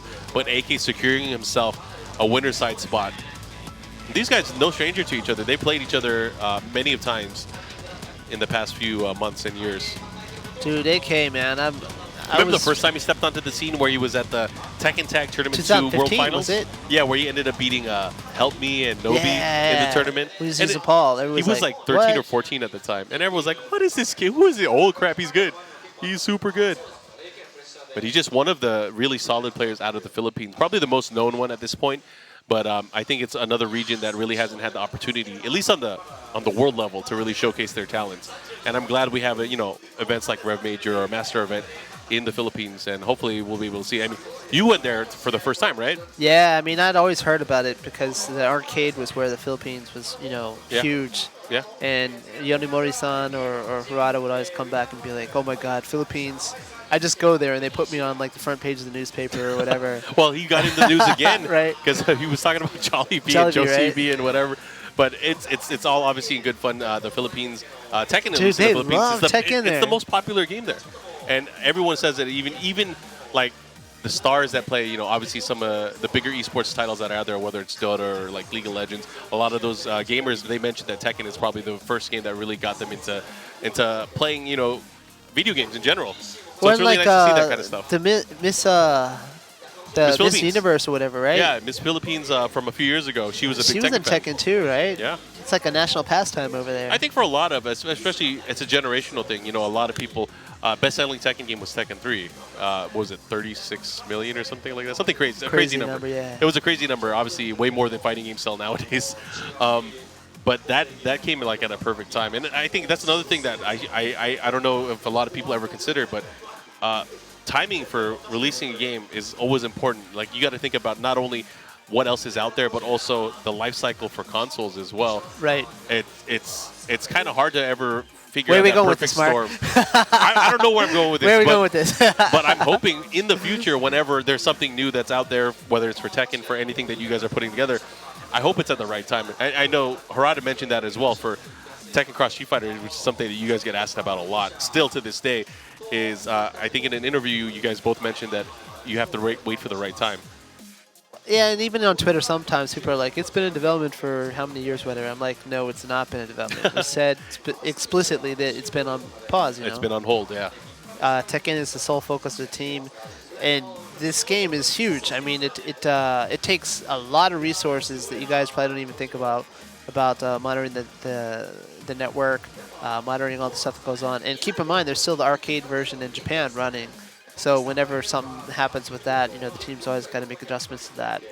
And sometimes you guys feel that you're spreading yourselves too thin. I mean, obviously you guys do have a lot of very talented people that work on it, but with so many different, aspects to the project, it's kind of hard to focus on, at least one for the global level, because when you're in Japan, obviously during that when Tekken 7 was just coming out, the arcade was the focus, and then that obviously you guys can't work on the console one at the same time. Right. So it's like give or take, because I know a lot of fans were very vocal about like, oh, it's out in Japan for like 3 years or 2 years or whatever, and then we don't even have anything yet. Then they were very sad and salty about the early 2017. Well, that's kind of how we got the Tekken World Tour. We were taking around the arcade boards to try to give them a taste of playing the game. That's what a lot of people don't consider as well. Is like the arcade revenue helped pay for the console version of the game, and a lot of people don't see that kind of thing. And traditionally, that's how it's been for Tekken. It's usually it'll come out of the arcades, and that'll help kind of fund what is going to be happening. And arcades might not be alive where you guys are from, but in Japan, at least the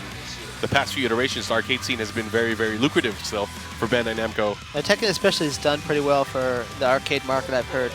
I'm not like directly involved with that. I mean, I'm in charge of the whole franchise, but the arcade sector, they're like a separate entity, right? So yep.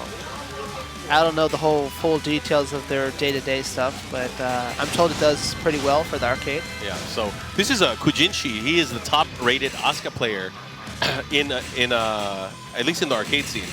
He's number one Asuka. I remember his name pops up a lot at the Master Cup usually. Yes, he was brought up a lot, and he's going up against Owais Honey from Pakistan, who is widely considered one of the top players from Pakistan. Last time I believe he met against Arslan Ash in tournament, he ended up besting him and taking that tournament.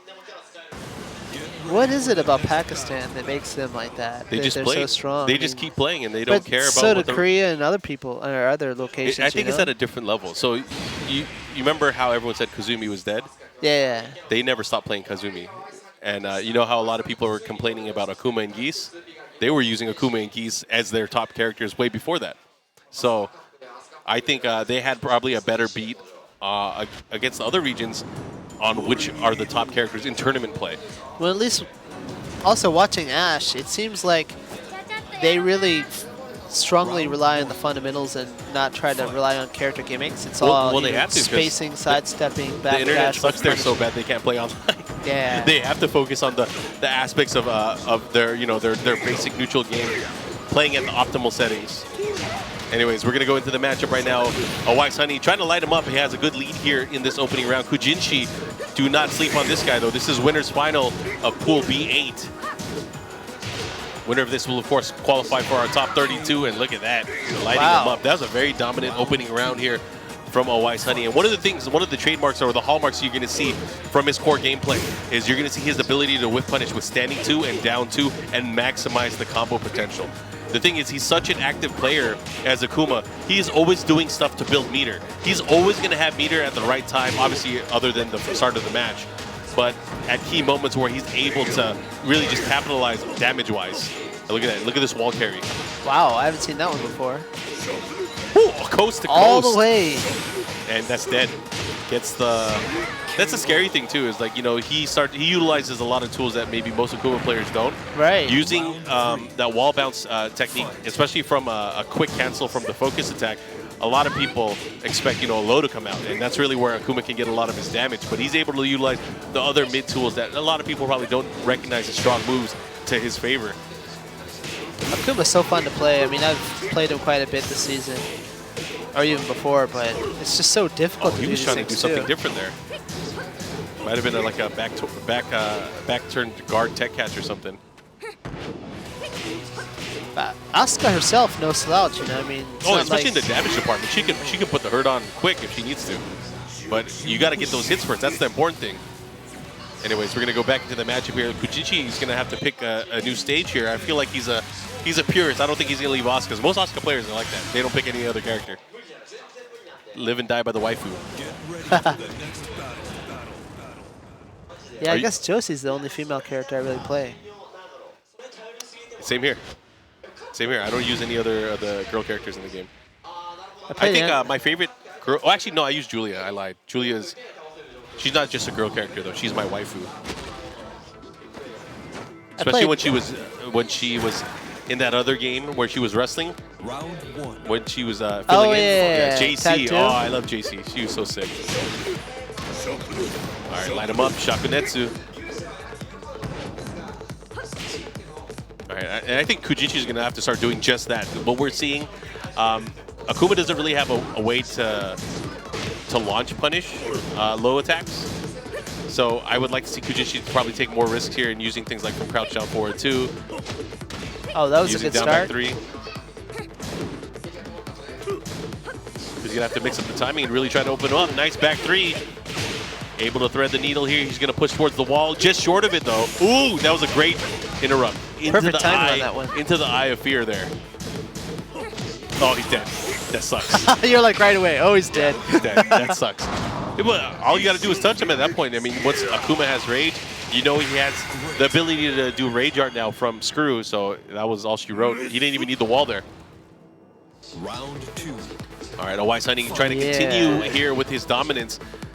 Has not dropped around yet. Big counter hit. There we go. That's going to push towards the other side of the wall. But he's not if you drop the combo. Damn, that sucked. Must be that pressure. He's dead. No, not really. It's a bit early, no? Yeah, I just wanted to say that.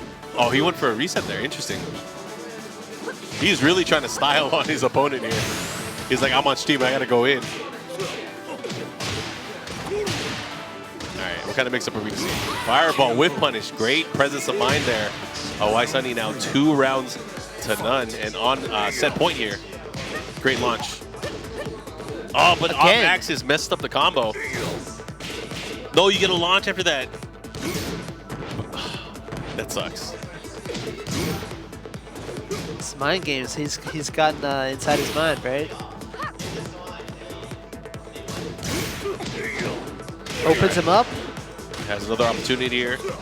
Let's see what he does with it. He does have meter still, so Kujan Shi's going to have to be very careful how he's going to take this approach. Going to have to watch out, especially if he whips point blank. He doesn't. Oh, He's dead. he's dead. He's definitely dead. As soon as I felt like I choked on something and then something happened. And look at his reaction.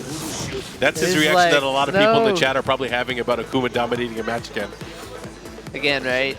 Again, well, you know, there's not that many Akumas that win tournaments. I'll tell you that. Right? Very I mean, few, there's very few. Super Akuma It's Super occasionally. Akuma, and it's been this guy so far that have only won on the TWT with this character.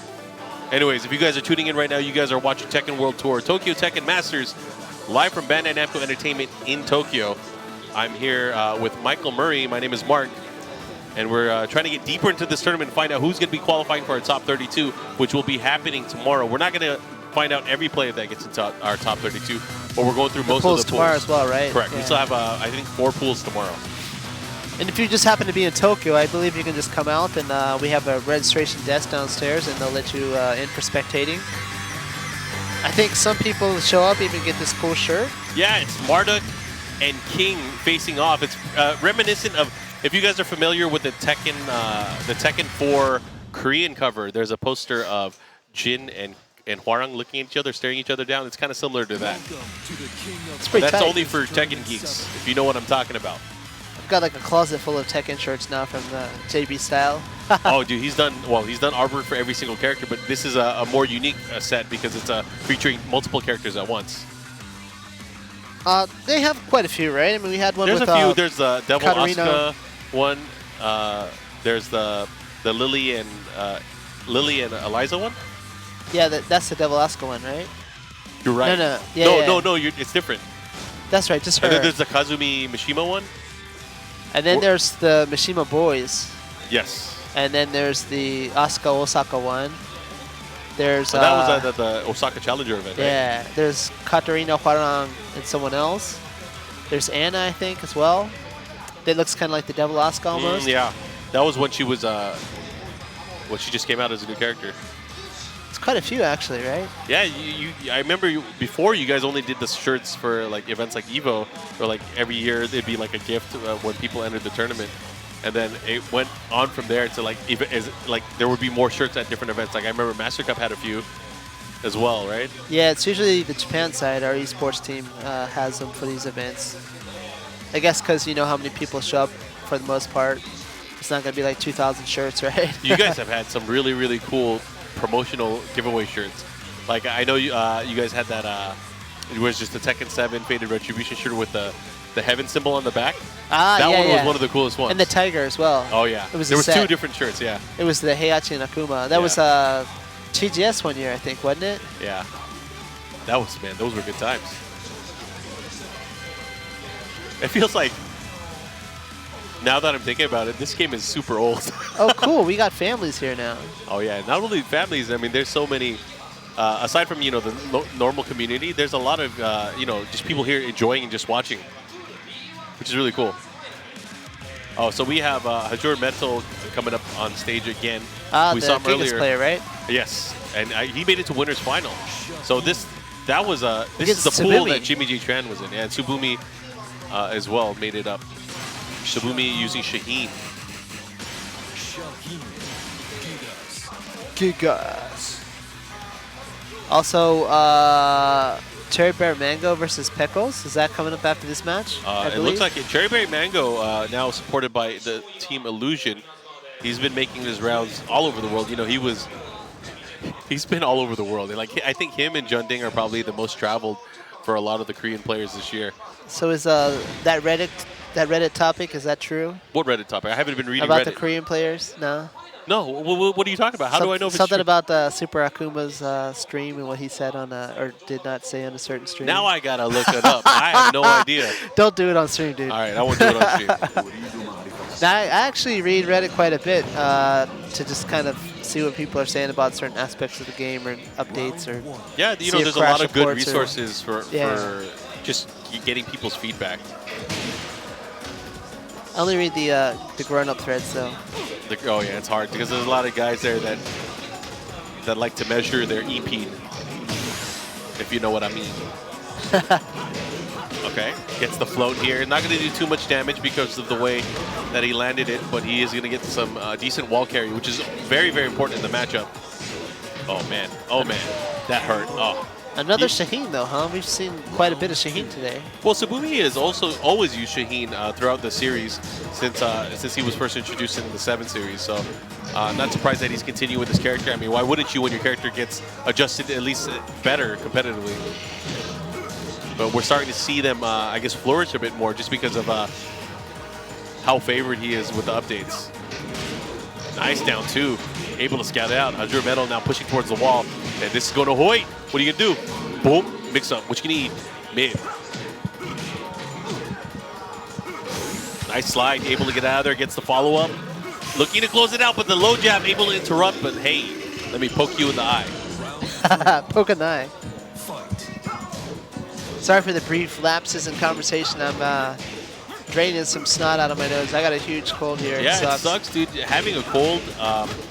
The weather here has been changing so much. I mean, with the different, It's like 80 one day and then like 50 something the next. Yeah, it's kind of weird. It's kind of weird. You guys have had the weirdest weather over the past month. Whether it's not just having like tsunamis and typhoons and shit like that. Dude, it's broken, man. Yes. There's something wrong here. It's because you guys are housing Godzilla in the ocean. That's why. Luckily, I live on the hill, so the ocean, when it rises, I'm not going to get caught by that one. Dude, that 4-4-3 ended up missing, and he wasn't able to close it out. That sucks. So Hajur Metal now 1 round away from moving on into the lead. Tsubumi's going to have to change things up. Oh, slidey, follow up there, gets the 4. Nice. Oh, he didn't get a launch, though, on the whiff. And Hajur Metal, he's just been working those pokes. Like, a lot of the pokes that he's been going for, they have been landing, and he's been getting the interrupting attacks as well. Great spacing and just knowing when to press buttons. Okay. Nice throw escape there. Still looking for that opening. Not falling for it. He does have the life lead. This time getting the slide, able to thread it in. But fighting back. Oh, that's going to hurt. That's going to hurt a lot. Oh, my God. And he might be dead. Guess that's right. He could have been dead there. Oh, my God. You got to be hitting yourself for that. He had a huge whiff there. You didn't take advantage of it. That sucks. Now, final round here. Wow, that might have been the choke. Hazure Metal. And he gets a counter hit. The follow-up here into the slide. Good situation right now for Tsubumi, working on a perfect, and again gets the follow. Double slide, he might be dead. No, one more hit. Don't tell me you're gonna come back from this. Don't tell me. That would be hype. Oh my God. Okay. Not quite. Enough down forward ones will do it. Do it like 50 times. Do it again. Do it again. That's the theme, right? Tsubumi able to take it now. So what's the chat say, dude? I don't know. I haven't been looking. I went in one time. I felt the heat, and I was like, I'm not messing with these guys. These guys are too advanced. Shout outs to Spag, who was in the chat, one of the commentators on the Tekken World Tour. Of course, our moderators for keeping the justice going on in there. We Thanks got for linking moderators? out the Nice. brackets. Oh, and Rip said Murray's a clown. Thanks, Rip. You just wanted to get noticed. We should demod Rip. Dude, he's your typical, like, SNS, you know, notice me senpai person, right? Damn. I'm going to have to take my boom pin off of my badge I have here. Oh, you have one? That's cool. I do.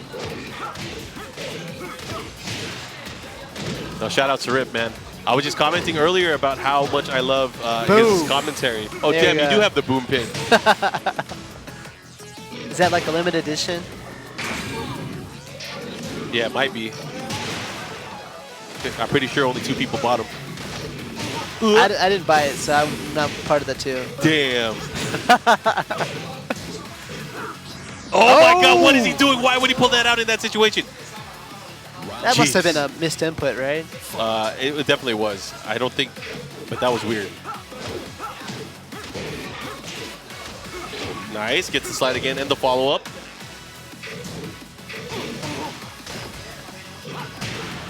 Uh-oh. Quick counter hit. Didn't get the follow-up. Thought he was going to go for the other attack, you know, where he throws his hands up in the air. Yeah. Like, do we got a problem here?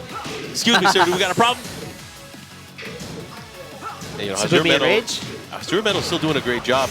I feel like Tsubumi found a lot of his successes when he started implementing the slides. Oh my God, he's dead. The mix-up. Went for the unblockable. Round 3. Fight. You know, a lot of you guys in the chat, you guys need to quit giving Rip a hard time. Just because Eris says bad things about him doesn't mean you guys can. That's the relationship that him... Wait, what? Eris says bad things about him? Yeah, one of his sub notifications is like, I never liked you, Rip. and even though it's a funny notification, it doesn't mean you guys can say that. That is between Eris and Rip and their relationship alone. You know, I have a foggy memory, Jeez, but look at the wall carry. Scorpion know. tail. Ugh. 60%. Damn, dude. Didn't Eris just help out on some of the level up your game stuff, like really, really early on? Yeah, a long time ago they used to work together on a lot of content, which I loved back in the days. So hopefully they'll be able to do stuff like that in the future. You think? But maybe not now. I mean, most people have a better idea of how to play the game. There's existing stuff out there, but you never know. Maybe for Tekken Cross Street Fighter. I think Eris is down with trying to teach people how to play the game too, right? Probably. He enjoys it still, which is great. Oh man, Eris is in the chat too. We got to be careful. We got to be careful because whenever I'm near Eris, I always try to say something stupid to get him to say something stupid, and then we end up getting in trouble. Got to be very careful here. Damn, even Chusan's in the chat. It's supposed to be working. What is it? It's Saturday here, so Friday night. It's Saturday. Yeah, it's late. It's getting late night in the U.S. because I think the stream started at 7 p.m. Pacific time. Yeah. And it's probably getting into the wee hours. But shout outs to the community, of course, tuning in. We got at least 6,300 people that are watching on the official channel. How many people are watching on Rip's restream? How many people are watching on Eris's restream? Yeah, that's why I want to know how many That's people like are watching. 8,000 or something, probably. Right? Nah, Eris used to always tell him to open another window. He used to. Now he's like, no, don't need to. Round 1. Yeah, man, my dude. I tune into Eris's restreams myself. Yeah, I have this weird ability to watch a match and watch 3 different chat rooms at one time and have a conversation with all of them. That's crazy, man. Your brain's gonna melt down. You're gonna get Alzheimer's later. Nah, man. See, that's the misconception. You would think so, but I'm so used to watching shitty games that I can do this. not this game. The other one. The other 10. I won't say which one, right? That's your job. That's my lack of jobs. Anyways, back into the action. Oh, They're in the I open gotta be stage. careful. I feel like a lot of times it's kind of delved into this. You know, whenever someone has such a dominating performance, the counter is to always pick a wallless stage, and I like that. You know, it works out for a lot of people. I call it the Korean classic because this usually. But why does happens it with always Korean got to be the players. snow stage? You know, I like the other ones. The Infinite Azure 2? Yeah. Oh, man. All of the 2s are bangers, let me tell you. Infinite Azure 2, Jungle Outpost 2. Can I get a Mishima Dojo 2 or a Mishima Building 2? Hook me up. Let me get some more tracks. You know, I was thinking about that the other day when I was streaming more. I'm like, I need some music that isn't going to get me banned, right? I wonder how much I can ask maybe Toyama or Sano Denji to make a track for me. Damn, your own personal mix? Yeah, wouldn't that be cool? Let's crowdfund that. I'll donate for that. Dude, I'm seriously thinking about it. Be like, you don't have to spend as much time as you do on these tracks. You just come up with something tight, about a minute or two. That would be so sweet, man. Use it to tell them to add the Tasty Steve soundboard in it. That's how my winter DJ, bonus do is some gonna... EDM, make some noise, point around the line. Dude, thing. that's cool, you know? That's one way I could use my winter bonus coming up in December. I'm going to buy myself a Tekken song. Like, not Damn, Tekken, that'd be sick. what track is this? This is called the Murray track. Isn't that cool? Yeah. Don't email for shit track. Dude, I think I'm seriously going to do that. I mean, that's a cool thing, though. You got to think about it. These guys, or the composers behind these tracks, they're legends, in my opinion. These guys have put together some of the sickest tunes to go along with some of the best fights. Smacked into the ground. Yeah, this is going to hurt, too. He's going to get the kill right here. Yep, that's enough. Unscaled on the last hit. Hazuri Metal 1 round away from taking this. Yeah, Tsubumi in a tough position now. I mean, he kind of brought this on himself. You can't go against the gigs without the ass. You got to take both at the same time. It's really interesting that, you know, this is maybe the second time I've done this, like a long commentating with you. Mm-hmm. It's quite different than Obama, you know. We got like a different flavor when it's me and Obama and then me and you. I think that's how it is with just anyone that you do commentary with. Like, I feel like a lot of people may be intimidated because you're an M-cop. But me, I'm not scared. You know why? Because I don't say anything stupid. At least stupid, that's stupid. Not saying the other guys do, but they just want to be aware of not saying stuff. Oh, man, Tsubumi looking to tie it up. There he goes. Just dashed in, squeezed it out. All right, we're tied up, 2 rounds of 2. Uh-oh. This is going to hurt. You know who I am scared of doing commentary with? Eris. Really? Yeah. Me too, honestly. Yeah, oh yeah, okay. It's a recipe for disaster. And we don't even have all the ingredients. Oh my God, why are we looking at them? I don't want to see them. Show me this shit. What's gonna Let's happen? go. Oh my God. Unblockable. Okay. Oh, that sucks. That is Cross the worst chop. way to die. I've said that so many times. Losing to the forward cross chop is the worst way to die in the game. I think it's worse than get up kicks. Oh man, that sucks. But yeah, going back to Eris, dude, I'm scared to commentate with him. He's made it quite known that he's like very specific about who he likes to commentate with. Oh, right? no, yeah. He doesn't like doing commentary with anyone. He doesn't like doing commentary with anyone. But he told me, he lied to me in my face, and he told me that he likes doing commentary with me. So You can tell when Eris is lying, though. No, you can't. You can't. There's like no He's tell. got that smile where he's like, yeah, no. He's a professional Twitch actor, man. There's like no way. If he starts like twirling his beard, and then he starts doing the eye thing, if you could see his eyes, that's how you know. If you could see his eyes and there's no red in them, that's how you know he's lying. That secret Eris tech there from Markman. Anyways, if you guys are tuning in, thanks for watching. This is the Tokyo Tekken Masters, live from Bandai Namco Entertainment in Tokyo. And this is just day 1. There's going to be 2 days of this action. As you can see, we're in the cafeteria of our building, 13th floor. Yeah, look, can we get a machine? Do you guys have a themed food again this time? Nah, not this time. Damn it. Last year they had like the Tekken players Paul don't buy Phoenix anything. burger or something like that. Man, these guys don't appreciate it enough. No, they don't. Damn, us Americans are gonna have to order like triple the amount of food just to support this place. That should be easy enough, right? Yeah, it's like a normal serving for us. All right, so this is Illusion Cherry Berry Mango going up against MVP Pickles. DHE Pickles. Jin versus Geese. So Pickles is still sticking with Geese even though after the changes from Season 3, right? Yeah, and you know I feel like Geese is different now, but it's he's still able to explode if he needs to, especially towards the end of the rounds. The thing is he just has to conserve his meter like much more. He has to be more careful about the usage. Yeah, you just have to be picky about the timing, right? Yeah, and you know Geese where he shines, and I feel like he's always shined is when he has rage. The adjustment to his Deadly Neo Rave thing is his secondary or his other rage art. Right. The last hit does so much damage. That thing packs a punch. Getting bopped at the moment, though. Cherry Berry here looking to take it. Yeah, Cherry Berry Mango's always been a very clean player. He's always been very good with execution and really breaking down his opponents. But there's this thing about him, and it's happened against some of the best. And you know, this is probably why you've seen that Cherry Berry Mango hasn't really won a tournament yet, is he chokes a lot. And maybe that's the mean word, but he doesn't close out the matches probably as well as he'd want to. He'd falter under pressure. And I think that's where he's looking to improve, at least as a player, is to have a bit more consistent of his best play. Nice. That's a good move at the wall now, too. The wall bounce, so fast. The bow punches. Yeah, the double chamber. Meridian Boom. Destruction or something like that. Yeah, it's a shotgun bang. What up with that thing?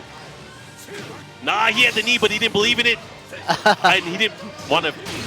Oh, hey, that all gets a worked counter out. hit, though. Hey, that worked out. So tied up on rounds. Pecco's doing some work here. Seems like Chickering's been having a little bit more trouble with Geese recently as well. Seen a lot more Jin from him. Yeah. Yeah, it's funny, too, because, you know, him and Pickles were probably two of the most known Geese players, at least in Japan, along with Gunta. But a lot of them have been kind of wavering, at least in using them, except for Pickles. But Chikarin did use a lot of Geese in the recent fight on Tuesday. Oh, he had the hit, but he didn't finish the plate. Oh, man. And Pickles doing his best Cherry Berry Mango impression right now. Look at that combo. And look at Ouch. this. What's he going to do? Nice Good duck. duck. Oh, but he doesn't get the punish in time. Nice punish with the double chamber. Ugh. Back 1-2, closing it out. Okay. I like what I'm seeing. So I haven't seen Chickering at all today. Is he here? Maybe he's playing tomorrow? I know he's in the tournament. Cherry Berry looking to go to the wall. Yeah, he's going to get the Savage Sword. Let's see what else damage he's going to be able to get here. Savage Sword. I remember coming up with that name. What do you call the other one? I never look at the move list. I probably should more, but I call it the Savage Axe, the one that chops downwards. Ah, the one that came in later, right? Yeah, the 4-break move. I don't remember. We're going to have to look up these move lists. We need to have a session. How does Michael Murray come up with these move names? Because they're not literal translations either. First you have a drink, then you have another 10 one. drinks. It's actually crazy because you revamped, I remember a lot of the moves in the They game. sucked, yeah. Well, I wouldn't say they sucked. They sucked, dude. They weren't in theme. Like, you changed all of Eddie's moves to be Portuguese-based, actually after the martial arts. And a lot of them before were like moves like rewind or hot plate special, stuff like that. Bikini split, something Yeah, like that. I actually still use those old names. J.A., you know who you are, man. Those names sucked ass. I'll say it, right? So I fixed them. And it was always at a crazy time. Like right before the Master Up, you know, or just like in a crazy time like that. They always hit me with, oh, here's like 500 moves to come up with new names for. Have fun. So that, no wonder you hated the new characters. And a guy Ikero used to, he's a law player. He used to do the Japanese names, and they were really good. And he was really good at finding these kind of elements of the moves that translated well, but Oh, he must have been on some other stuff then. but they never translated well into English, so I always had to redo everything, you know. Huh. And It's then like naming Pokemon. Who wants to do that? That's tough. it's always looking at the animation and seeing if it looks like a certain weapon or certain something from the character's lore. It's a lot of time actually goes into the move names. Although I don't use them when I'm commentating, right? Okay, let's see. one match here for Cherry Bear Mango. Yeah, it's interesting too because Pickles obviously picked open stage here. Oh my God, but yeah. I love that combo. Me too. And Cherry Bear Mango Ouch. always lands that combo. I'm pretty decent at that one too. You have to have the electric though, right? Yeah, you got to have it down. You got to be ready to do it. All right, he gets the follow-up here. Let's see what he does with it. Oh, I don't think that's what he wanted, but still able to get some damage. Pickles really having to rely on his sidestep and his, oh man, look at the parry. I know, right? You can't be predictable.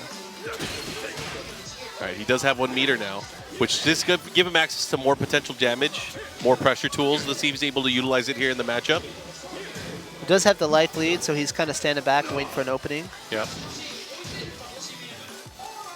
Again, he's just sidestepping to the right, looking for this opportunity, trying to bait something out, and that's a great whiff punish there.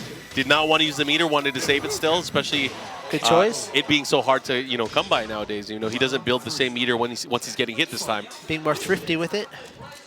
More handy with the steel, if you know what I mean. Earn your keep. All right, doesn't fall for it, doesn't duck. What do you think of this Jin, though? You remember he used to be like half Mishima, half Kazama back in the Tekken 3 days. I mean, he's like a different type of Mishima. He used to be like a hybrid, right? Yeah. But other than the can kicks, I don't really see any Kazama stuff left in him. Not anymore, right? Not anymore. Give him Asuka's back 3. That'll look weird. Oh, that's gonna hurt. Out of range though, and he wasted the resource there for his comeback, but that sucks. And look at Smack that. from behind. Pickles is looking to tie it up here.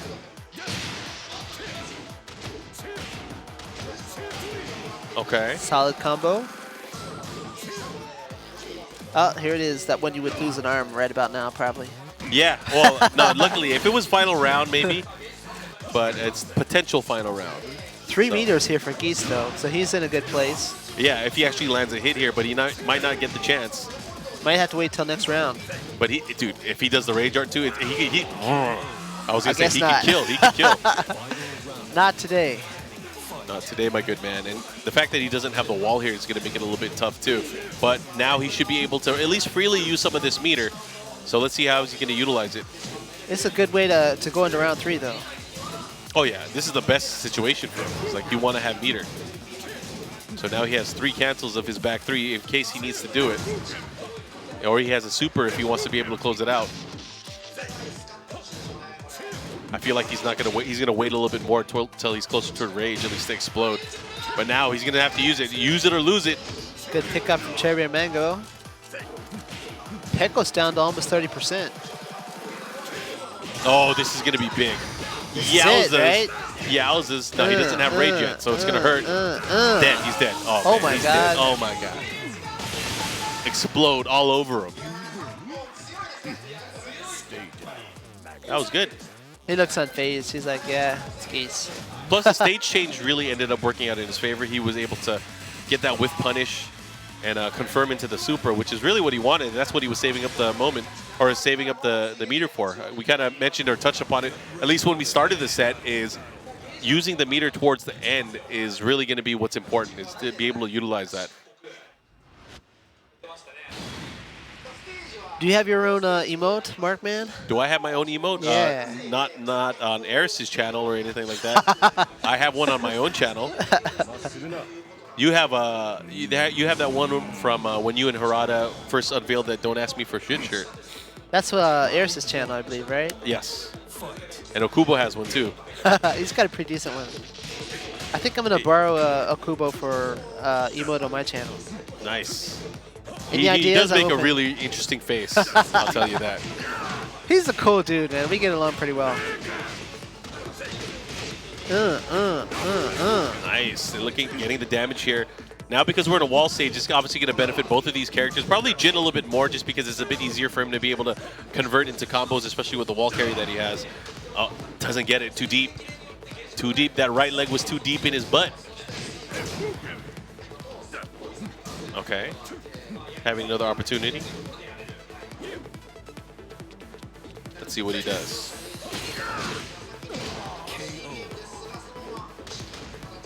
And Pickles now pulling out into the lead here.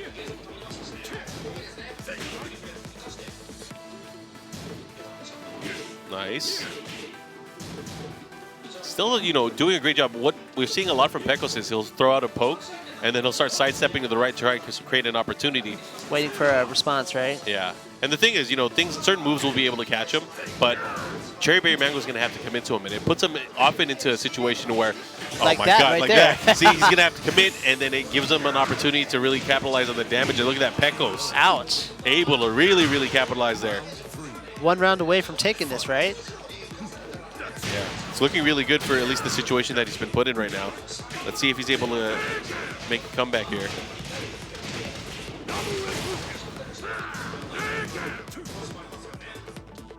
And now pressuring, he's at the corner too. This is where he's gonna have to be careful. Pickles is now picking apart his food. He gets the power crush and looking to end it right here. One more hit should do it. Into really just a Perfect. forward one? Caught him. That's it. Pickles, man. Like I said, I don't know, man. I didn't want to jinx him or anything, but man, this Cherry Berry Mango guy, he's having trouble closing out matches. Just like he was you looking said, really right? good early on. He had the match lead going into it, but Pickles slowly but surely was able to make that comeback. But man, that's rough. It's pretty disappointed, yeah. But CBM, he does the best spaghetti rip impersonation, and that's probably What the is that thing. one? He just puts on shades. Oh, He that's puts on it? shades. He says, "Ladies and lads." Anyways, guys, we are back into our next matchup, which I think is going to be something that's going to please a lot of people. We have Taka. Atif Bot going up against Taka, and this is another international clash. This time Pakistan and Japan going at it. So that is going to be coming up next, of course, so hopefully you guys are ready for that. Think we'll see Akuma again, I guess? Yeah, That's his with main? no doubt in my mind. We're going to see Akuma until he's nerfed more. We're going to keep seeing him. You said that, not me, right? Yeah, I said it. I'm not a cop. They You let me got, use a gun. They let me use a gun sometimes, but I'm Your- not a cop. Your stock in the chat just went up right now. My stock went yeah, up. yeah. What happened? From that Akuma comment. there. You know what the secret is? Is you got to act like you're not looking at the chat. Okay. You're right. I was doing a much better job when I wasn't looking at the chat. It's my fault. I brought it out, and then you brought out your phone. My bad. I'm enabling him. I mean, it's the thing is, it's so entertaining sometimes. Sometimes people actually have really good things to say, whether it's maybe not in Eris's chat, but in the Tekken chat, sometimes it's good stuff. But Cold. but the guys in Eris's chat are funny though. Dude, I have a good time there. Oh yeah, so do I. So do I. But, you know, they all kind of, not all, but a lot of them try so hard to, like, you know, get noticed by Eris. To, like, say something witty so that he Oh picks it yeah, up, it's like what you said. It's the notice me senpai thing, right? Like their lives revolve around like, I hope he bans me. I hope he shoots me. All over the face. I hope he shoots me. That's Yeah. just, That would be Amazing. your weekend right there. That would make your week. Like I hope No Pants puts pants on me. That would be my dream. I haven't had to shoot anyone on my channel yet. I have pretty decent folks in mine. That's good. I mean, it's all about having the wholesome feeling, right? Anyways, we have Taka versus Atif going at it right now. And this is the match. Oh, this is not the matchup I expected. I expected to see Kazumi, but we have Taka picking Paul Phoenix in the matchup. You think that's due to Akuma? Yeah, largely, and I think the damage output overall is just something that people like. And, you know, aside from damage and just the wall carry, it's something that obviously is something that you can't ignore. So Taka using Paul, of course, switching the Cowboy names version. around. Oh, yeah, he's going to try to take him to the Wild Wild West. Got that lasso. Oh, you can't lasso him when he's demon flipping. He's like a bucking bronco. Oh, 4-4-2-1 flash elbow here. Nice sidestep here. Double jab series, and look at that. Wow. Taka drawing first blood here. I feel was like this pretty is quick. always important here, especially when you play against a player and a character style that you may not be used to, is the initial round and gathering the data is always important. The thing is, sometimes it takes more than one round. And that could be the same for Atif here. Atif might be able to, That's true. Some players, that second round, they just totally change up their game. or even the second match, or even the last round of the second match. Who knows? Whip punish, nice. Able Like to that? get big damage here. Watch out for the tech roll catch. What are you going to do? Wow, he keeps him there. Oh, that's a Uses good him- ender, huh? I don't know about good ender. It's an interesting ender. Oh, this is big. This could hurt. Are you going to rage? No? All Not right. yet. Saving it. Better save it for the damage, right? Ooh, I can't Oh, and believe he you did moved. that. That's the thing, is he was not expecting the mid option there. Because, I mean, obviously it's punishable. Right. But he caught him. He called his bluff. Bam. That was crazy. Good punish. throwing out that sweep there. Again, if you guys are tuning in, this is Winners Finals. Tekken World Tour, Tokyo Tekken Masters event. Oh, that was big. The jump in, the follow-up here. He's going to get the wall carry. He should be able to reach the wall. Let's see what he does with it. Goes The for Tatsu. Oh my gosh, caught him ducking. But he has rage. You can't when Paul has rage, he's actually in the lead. I'm just saying. It doesn't matter who you are. The only character in the game that's like that. If he has rage, he's in the lead. Ooh, the jump. He had the right read on the jump, but not able to get a combo or a hit. But look at this. Yeah, dude. If Paul had a way to decrease his own life like Yoshimitsu, you'd do that, right? Yeah. Oh, Damn. nice. Almost.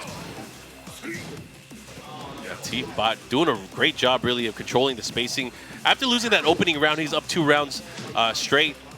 Looking to maybe close it out in 3 successive rounds. Let's see what he does here. Oh, great block. And that's key there. You got to be able to block those because it is launch punishable. And he puts him in rage now. One hit can end it for either one of these Well, Taka's characters. always really had a solid defense, though. He's the wall. Oh, he's dead. He's done. Oh, did he miss? He missed. Oh, Oh, my that God. sucks. He missed the demon flip screw. He's not not able dead. to get it. Yeah, he got a little greedy there. Got a reprieve. Oop. Damn. That's gonna Atif hurt. getting into Taka's ass right now. No pun on his name, but he just got in his butt there. Oh my God. And look, he's done. Ouch. Perfect. Jeez. That was an interesting expose. Atif. Just another day in the office. So he's with Genuine Gaming as well. GG? Yeah, he is definitely him and Saint then. him saying, well, is it? I think so, right? And also a Wise Honey, right? Yeah. They got the army here.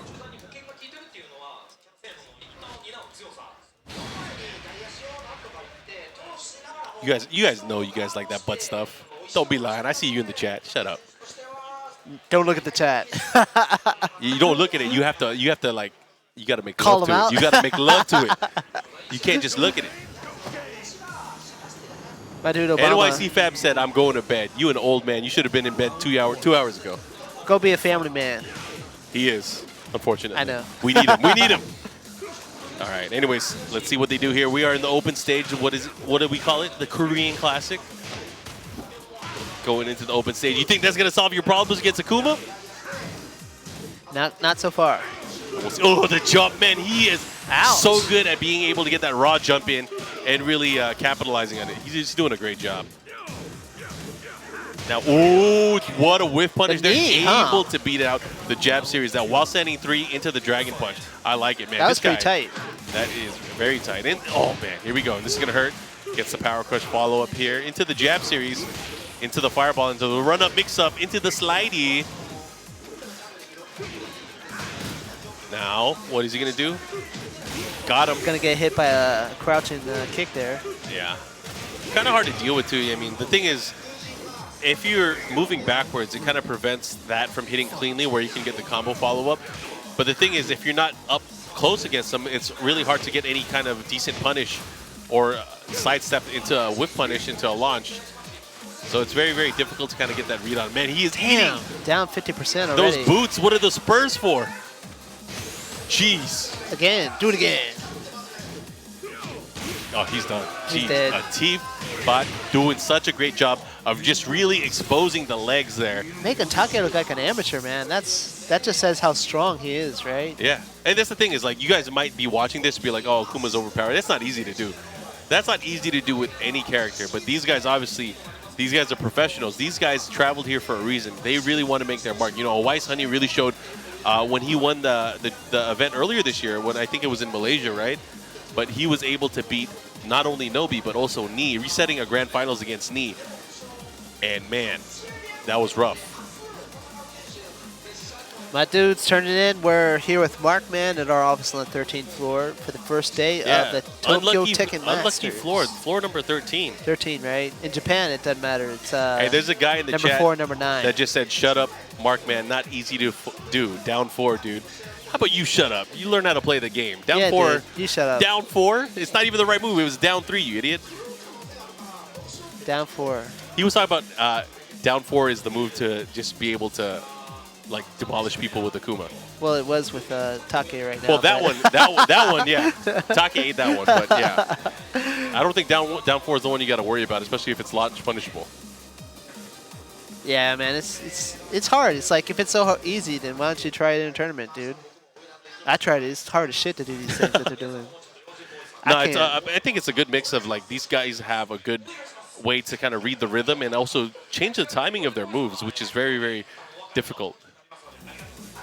Exactly. I mean, to get it to land, you saw how he jumped in right when Paul was doing, was it just the normal left kick, I think? Yep.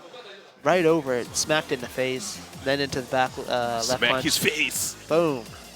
All right, dudes. Coming up, what do we got? So if we're looking at the Heyo. top 32 qualifiers, at least on the winner side, we do have some of them that are already finalized. Oh man, is Nene the Dragon Coming up, from right? Peru going up against Heihachi? Heyo. This should be a good one. This should be a good one. So it's going to be Kazuya versus King. But just to kind of summarize what we have, so in the pools from today, we have Tsubumi, Hakayo, AK, Junding, Atif Bot, Pickles, Gen, and Alwise Honey all qualifying out of the winner's side. So the loser side is still going on. We're trying to find out who's going to qualify as well. But that is a pretty stacked, I would say, winner's side of top 32. All right, get Gosu, Nene the Dragon.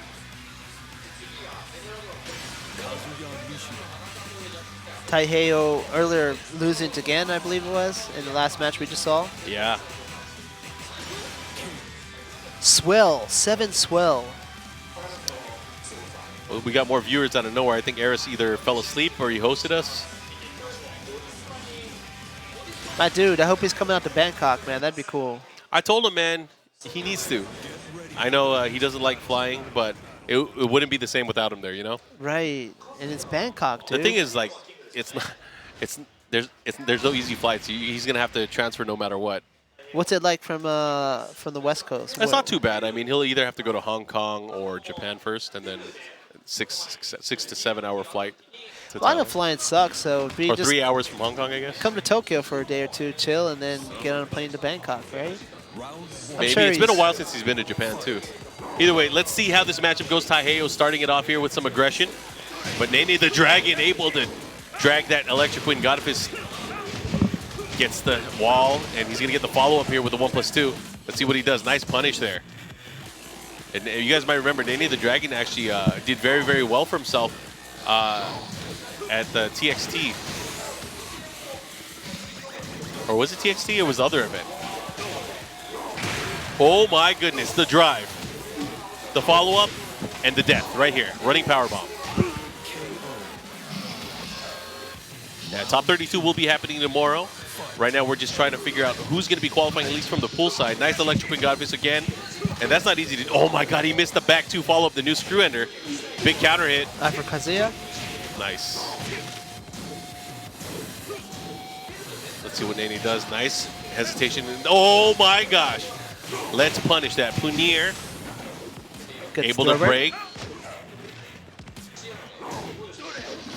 Into the multi-throw. Let's see what he does. Oh, into the RDC. That's the most messed up mix-up. Is both of them are going to do a ton of damage. Both of them would have killed. But which poison are you going to take? Do you want to get hit by the Death Cradle? Okay. He should be able to get the wall here. Oh, no, Not just quite. short of it. Oh, no. Side wall stun. Into the wall standing 1-2. He's going to close it out there. Great Nice round. flow, yeah. You got to keep on him, man. Hit him with that Nene. This music too, man. Nice blocks. All right. Not safe. He was able to get the punish there into the 4-3 while standing. Wait, Standing wait, at you. Oop. They trade blows, but in favor right now, Heihachi, he's able to thread the counter hit. He's going to get the wall here and the follow-up ground throw. Nice break. Oh, running Ouch, knee. That's that could be it. Never mind. He didn't capitalize. Ah! This is bad. We'll see. We'll he has see. rage. Oh, my God. Side walls save lives. Oh, he's stuck. That sucks. Oh, man. That was pretty tight, man. That was pretty tight. I mean, that rage drive is so good. Then you get to be double Kazuya after that, right? Yeah. DK. Nice. 2 rounds apiece. They trade again.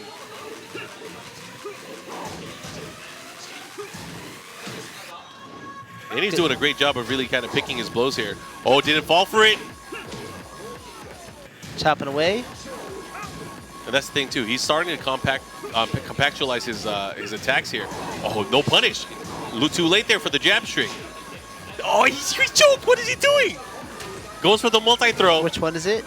Oh, he got it. This is going to hurt. He's going to go for Romero King's Bridge. He's dead. He should be dead. But yowzas. Put your arms up. Ugh. Let me talk to you. Pay tribute. That move, man. I just, go get a coffee or something when that Look happens. at him. Look at him. He is feeling himself. If he gets smacked here, he's going to look like a fool, but we'll see, huh? Well, yeah. If Nene does make a comeback here, well, I don't know if he'll look like a fool. I think people like it when he hands it up like this. Trying to whip a Nene over here. But this dude, man, where's he from? Peru, was it? Yeah, Peru. That's a long way to come to Japan. Yeah, I think he might have had the longest trip here, him and the Pakistani players. I know the Pakistani players had to stay overnight at the airport too, just to get through customs as well. No, that sucks. Round 1. I hate staying at hotels. Staying at the airport's even worse, right? Yeah, it's not fun. What? He didn't get the launch punish? This is nuts. Heyo with the unconventional unpunished. Nene looking for an opening here. Nice sidestep. Godfist there, able to land. Goes for the back four screw into the crouch dash 3. And there's the big counter hit. Let's see what he does with it. Is he going to be able to build up something here? Oh, the other side. Better. Oh, get off me. Yeah, okay. He got a punish. He got something.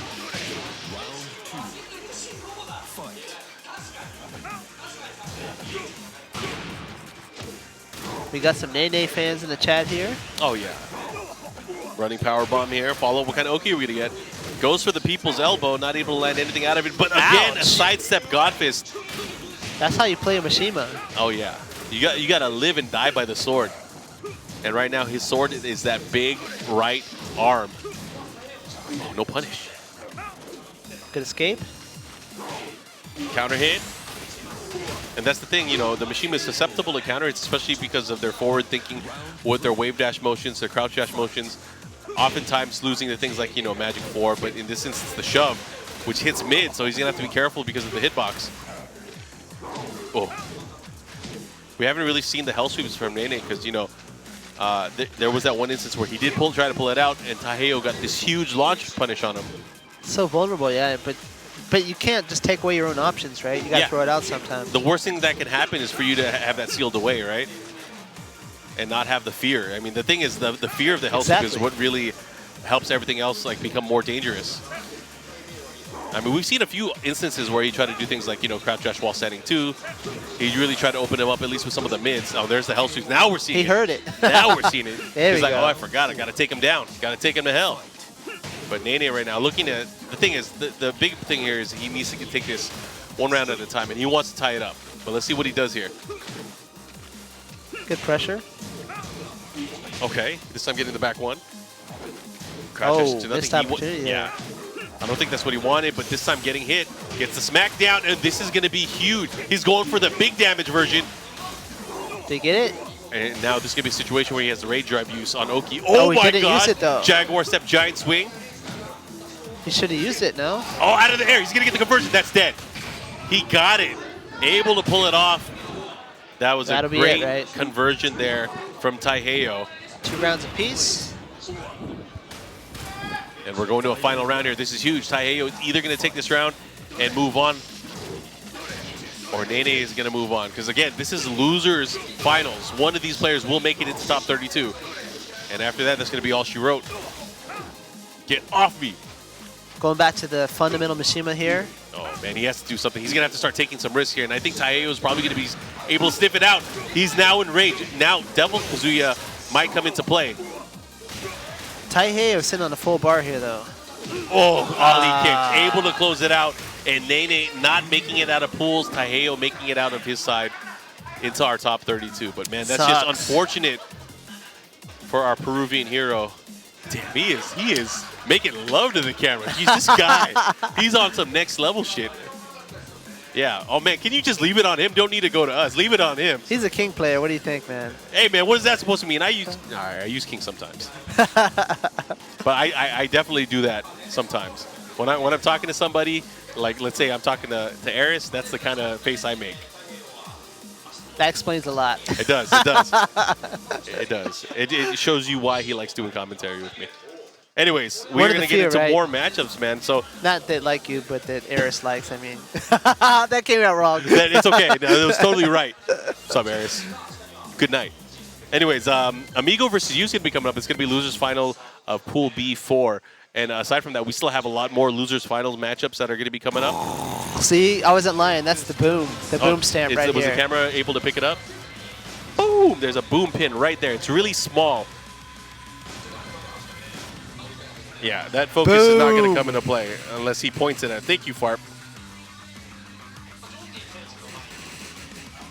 Boom.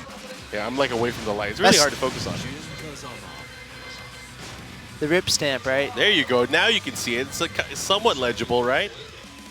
Boom. So when people have a stupid idea in a meeting, I just go, boom! No, your idea is rejected, like Karada used to say, right? What was it? Your idea reject? Your idea is reject. I think that was the first time that you probably told him after that, like, it should be rejected. Yeah, I shouldn't have told him, right? Does he still call you in the middle of the night and ask you for, like, how to say things in English? Not anymore. Not anymore? Okay. There's some young kids now he calls, so. Oh, man. I'm graduated from some elements of that stuff. Now he only hits you up instead of sentences, he'll hit you up for paragraphs. Anyways, this matchup's coming up. It's Amigo with Jin versus Yamasa Yu, who is, of course, I believe, using Feng Wei. It's Feng Wei or the highway. Round 1. Yeah, dude, we need a Your Ideas Reject t-shirt. Your idea is reject. It would have been better at the time. It's kind of late now. I feel like that's going to be he has to make it prevalent again. Anyways. But now that I remember it, whenever people ask me for Kunimitsu or something like that, just be like, your idea is reject. What? Right? People ask you for Kunimitsu? Yeah, they do, man. Who is more rabid? The June fans or the Zafina fans? At the moment, it's Christy. Oh, well, yeah. At the moment, it's Christy. Yeah. Historically, Kunimitsu. If you take in tag 2. Yeah. Kunimitsu, the most asked for character that no one used. You said it, not me. Yeah, I'll say all the things you don't want to say, Mike. Let me know.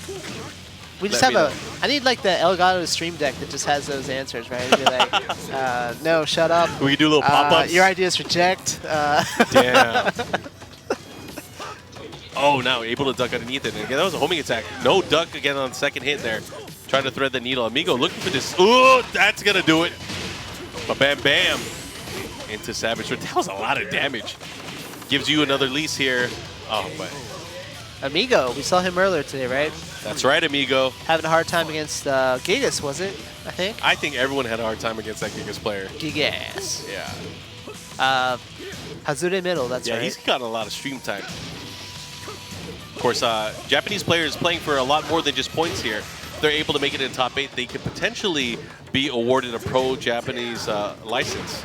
That's a big thing here. It's a big thing here, yeah. Especially not only does it enable them to win, potentially more prize money at events, but it also helps because a lot of these players are utilized for, invitationals or promotions for the game and stuff like that. It gives them more opportunities as a whole as a Tekken player. So you guys have been doing a lot in recent, I would say in recent months and years, I guess, or year, to really kind of help the esports scene for Tekken flourish in Japan. Yeah, we got an esports team. Yasuda Esports, you've probably seen him on stream quite a bit, is the man responsible for a lot of those things. But he's an extremely hard worker. And the Pro Championship tournaments we've had every few months or so. Dude, you guys had a really cool like I guess it was an invitational, where it was like 13 versus 13 in Japan, or 12 versus 12, Japan versus Korea. Oh, yeah. That was like earlier in the year. That one I commentated with Obama, right? Yep. That was the long day. Do you guys have like a stream team name? No, we don't. Is that a thing? I don't know. What are you and Rip? What do you do? You and Rip. You also do you and Steve. Is there names for any of those? No, I think it's because we always do it together. I don't know. There's no special team name. Being a part of why TWT is so entertaining is you guys, you know. I mean, I really think that's true. I think Tekken has just been blessed with so many talented commentators. You know, I'm not just saying that about the guys that do it normally, like Steve and Rip, and but Aris doesn't even do it. He does it like maybe once or twice a year. But like even the guys from Europe, the guys here in Japan, especially, I like everybody that is involved with the scene. And there's a lot of guys like Bloodhawk and Reno that probably don't do it as much, and Ricksta and MYK. But I love hearing those guys on the mic as well. And those guys have really stepped it up this past year. Terry Berry too in English recently, right? Yeah, he's been doing some of the dojo events that UIU's cool, been putting together. Anyways, right back into the matchup. I mean, I speak Japanese fluently, but I still can't imagine trying to commentate in Japanese. It's a different thing, you know? I mean, for you, when you think, do you think in Japanese or do you still think in English? Or do you do both? It's just an idea pops in my head, and so I don't know what I'm speaking sometimes. It's like... it's just natural. It just flows it comes out, and some's like, hey, dude, you're speaking Japanese. I've noticed that sometimes you would say something in Japanese. I'm like, bro, wrong guy, wrong guy. Yeah, I'm going to get tired. It's just the filter breaks sometimes. Okay, he's going to have the wall here. Low. Oh, man, that's a good position. Able to get the follow-up there with a kick into the low punch. Someone spiked his punch. Oh, my gosh. At least scheduling-wise, just so you guys know, we are going towards the end of the day. We're going to our last few matches in pools to find out who's going to be making it out. Again, you guys are seeing a lot of losers finals that are going on right now. Again, these are elimination matches. Only one person will make it out. The other will be out of the tournament. Tied for 33rd. Sorry for my low energy level today. I've got like a crazy cold. I'm like getting rid of all the snot off camera when Markman's talking. Oh, we're saving it for finals. We're doing that tomorrow. We're going to recharge. Oh, nice. Crouch dash. Able to get underneath here. Amigo's still trying to stay alive here with this rage. He has a good chance of being able to do it, but not if he eats those jabs. Yo, he was just jabbing his face. All right. You guys didn't hear that, but I said, all right, Mr. Farb. Nice. He's trying to keep the pressure. Now, again, Yu is trying to turn it around using that sidestep. But they are both sideways against the wall, so they're going to have to be careful because there's not going to be room to move around here and avoid a lot of the attacks that they might normally be able to sidestep. You here looking to make up some ground. Yeah, and that's great. I like what you did there. He was able to use the reverse Kempo step just to let his opponent remember that he has the backwards option, but Amigo able to close it out there, getting a big counter hit.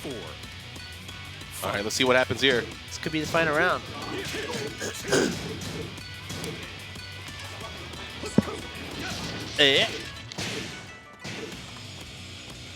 See what he does. Nice, he gets the big forward four. The follow-up here. Gonna get the screw. He's gonna get the wall as well. Nice, good conversion there from you. But he's gonna have to be careful right now. Amigo with rage could prove to be very troublesome. Good use of the walls there. But not enough to close it off against you. We're at set point now. Catch him with the counter hit. Drops it though.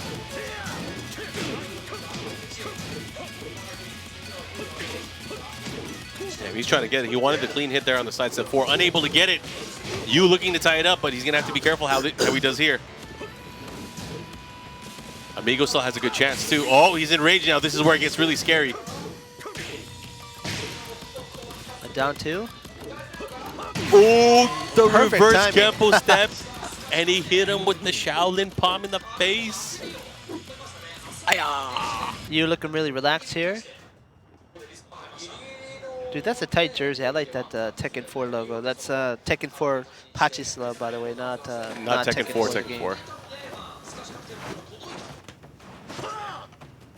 You guys are on the 4th iteration already? Yeah. Wow. You guys have really cool CG movies and rendering for the characters in those games. Yeah, man, the company we use for the main part of the game does it a lot of times. It's pretty good. Of course, Nakatsu gives it a look to make sure everything's up to par, too.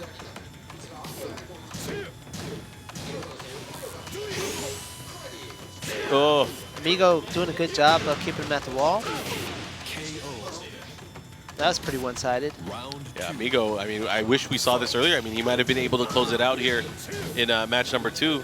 He was doing such a great job, at least spacing-wise right now, getting the right reads. Nice, able to get the wall rising launcher here. He's going to get the wall into the Savage Sword.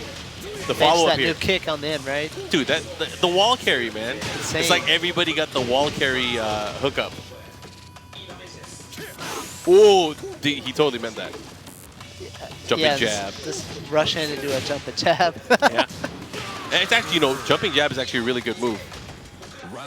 It's actually a really good move. It's just, I don't think anyone ever does it on purpose.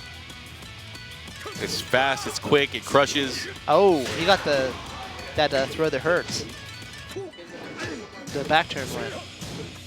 Yeah, Yu's fighting for his life now. That was a huge risk there with the down back 4. Unable to get it, and now, look at the wall carry. That's a huge price to pay for that one mistake, right? Yeah, and he's enraged now, too. He's going to really have to put the hurt on. Oh, I thought he was going to sidestep and get him. That should be it. It's caught by the 1 and 2, right? Yeah, and Amigo taking it, able to eliminate Yamasa's Yu. Just unfortunate there. He was not able to progress further into the tournament, but you can't win them all, right? So out of Pool B4 is Junding on the winner's side and Amigo making out on the loser's side. Joan da Ding. Yeah, so this is going to be from Pool B3. AK made it out on the winner's side. So on the loser's side, we're going to have our loser's final. It's going to be Saint from Korea and Sara from Japan. Those two guys will be going at it, I believe, I've next. heard that name at the Master Cup, right? Who's he played, you know? He was there. What's his main character? I don't remember. You know how many players were at Master Cup? There are too many players. 1,300 and some. The only ones I remember were the ones that beat us. Gigas and Asuka. That's how it is, right? Yeah. I feel like if you bring it up with Steve too, like, hey, remember that Asuka player? He gets so heated. He gets like so mad. If you bring up Gigas, he gets so pissed. Well, Nishin didn't show up for that match. We were supposed to play him, right? Yeah. That team that no-showed. Thanks, guys. Thank you, Nishin. Yeah, because those guys are really good too. I had no idea how to play against Anna anyways. That was a I don't know who he was going to use. It was either going to be Anna or Elisa, because he uses Elisa as well. He used Elisa before Anna was out. But he's probably like, look at these guys, Gene. They're free. I'm going to use Anna anyways. But it's character lock. Don't you think he uses better character? Who knows? I don't know. Anyways, I won't go into the reasons why they didn't show up, but it happens sometimes. They got scared. They saw Michael Murray, Tasty Steve. The beads on Steve's arm, right? It's pretty threatening. Dude, sometimes he takes off those beats to play better. It gets scary, man. You could feel it's like the vortex in the room of power. Dude, when does he find time to work out, though? I mean, you guys are flying all over the place. He sleeps less, so he'll work out at the hotels all the time. Hotel gyms suck. For the most part, right? But is that Mogotan? Yeah, she's here too. I think she still uses Julia, right? I was like, someone's girlfriend's gotten bored of Tekken already, but it's Mogotan. She's actually a pretty strong Lily player. Julia too, right? Yep. A lot of people used to be strong Julia players, and then she disappeared for a while. Yeah, I've seen this dude before. Yep. Oh, they both have long hair, so loser's gonna have to get a haircut. That's what we're putting on the line. That's cool. Kind of like those old matches where Nobi used to always lose his eyebrows, right? Oh God, I forgot you guys did that. I forgot Japanese players did that. They used to do some crazy stuff like that. That's messed up. I mean, shaving your head is one thing, but shaving your eyebrows, that really makes you look different. At one time, Nobi he never had eyebrows. He was like on a losing streak or something. Sometimes you got to play with something on the line. Anyways, Sara is using Eddie and Saint with Jack 7. Damn, he's using the Iron Avenger, Jack. Uh-oh, big launch there. Follow up here. He should be able to push towards the wall even further. No, he goes for the grounded option. Nice punish there from Saint. Gets the float and uses it to his advantage. Looking for another hit. Let's see what he does here. John Ding looking for some damage here, and there we go. Nice. Makes great use there of the counter hit back 4. This is one of those moves that you don't really normally see out of Eddie players, but great job nonetheless. Sara able to take round number 1. Really showing his knowledge of the character. Again with the big launch. The follow-up here, he should be able to get closer to the wall. Goes for the guaranteed option. Trying to keep him there too. Saint trying to maneuver his way out. Dude, I love this costume by Eddie, though. This is one of my favorites that I first saw. Yeah, I remember we were talking about not only Eddie's, but also Miguel's. You guys really put some love and care into the outfits that they're wearing. That's one of the more enjoyable parts of the job.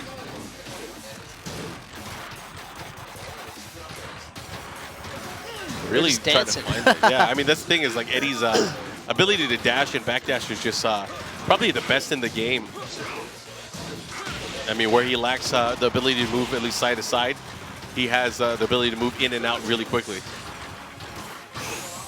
Puts him in the red. There's no time left. Saint's going to have to take some big risks here. There it is. Yo, that is going to do it, I think. That is going to be enough. Don't you try me. One round apiece. And that's the thing is you can't whiff. When they got the eye of the tiger, you got to watch out for that kind of stuff. Whoa, it missed. It missed. Good punish. It's a follow-up here. Let's see what he does on this side. Saint just. Oh, he could have let it rip there. He probably would have been able to get the handstand position 4. Oh my gosh! Got to be careful. The Saint happy to just stand back and wait for a mistake, right? Oh crap!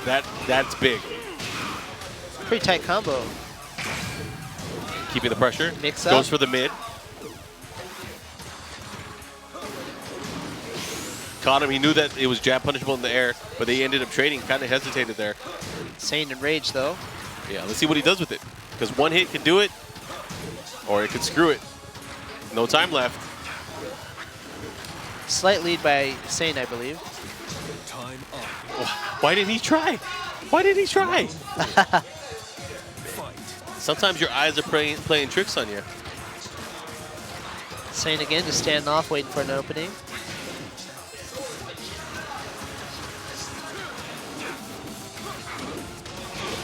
Good low parry. Carries him towards the wall. Gets the wall splat. And the follow-up. Sara looking to get out of the wall. I mean, he's doing a great job spacing-wise, but he's not taking any chances here to at least get some damage. And look at that. Saint has gotten a read, at least on his pokes. This his could be desperation. it, right? It should be it. That's shoulder. Sometimes you just got to let it lean. And Saint One coming match out on top. for Saint, right? So we're here in Tokyo. It's about 5 p.m. Yeah, I think we are going to finish a little bit early today. The team that has been running the tournament has done a great job of really balancing the schedule. And again, we have more pools that are going to be going on tomorrow. But so far, so good. If you guys have been tuning in, it's going to be a fun-filled Tekken weekend. We hope that you enjoy your weekends. Nice, while standing 1-3, able to get the follow-up here. He's going to go for some extended damage. Oh, that's dead. Never mind, not if you do the wrong combo. That was the wrong one, I think. Yeah, you probably wanted to have the screw prior to that. Round 2. And the thing is, it's really hard for Eddie to kind of readjust there just because he doesn't have the biggest sidestep. Right. Good read by Saint. Yeah, good block here. Oh, drops it. See, a lot of those last hit situations have been missing for some reason. Just not stepping in enough, maybe? Nice, he should be done. Closing it out. Dead. Look at that. Oh, no. Cossack kicks. Round 3.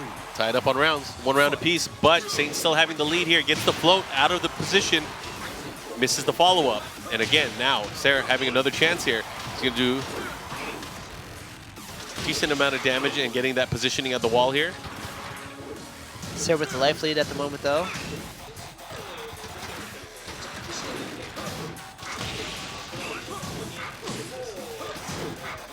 Oh, he had a chance there. Probably could have had the launch mix up, right? or the slippery kicks. Opted to go for the standing 4 instead, which is punishable. He's going to have to be careful, too. Damn, really trying to create an opportunity there with the damage. Nothing there. Let's see what he does. A sliver Does of have life. rage. This could do it, though, if he can hit the rage. Yeah, he's going to have to hit it, though. That's the problem. And it's Against not Saint, right? Yeah, it's not the fastest rage drive either. Damn, he's coming back. Run away, run away. It's 3, 2, He's gonna go. Oh, he's trying to timer scam him, but hey. He's so lucky. Hey, that was punishable too. I'm surprised that Saint wasn't able to get anything out of it. But still, look at that. Oh, whiff punish. Nice. That's like, what, 16 frames too, I believe? Oh, the down 4 3+4? Yeah. It's 15 now. It's actually been sped Oh, up. they changed it. Yeah. What used to be 17.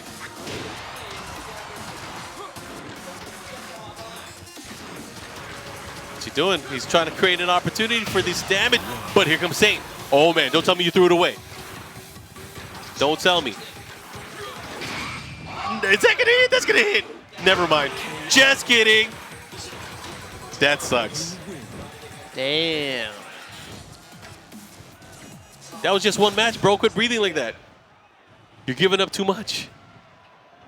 He's like, oh my God, it's Saint. What am I going to do? I'm going to shave his eyebrows if I win.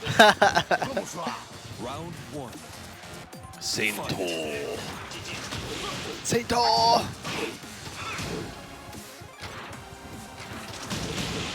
Good block. Interesting. He went for the wall standing too there. Low parry. All right, he's going to push towards the wall here. Let's see if he's going to get some additional damage. Goes for the shoulder. Gets the grab there and the follow-up. Life Nice. is melting away, though. And that's the thing, too. You guess right at the wall and you keep that pressure going.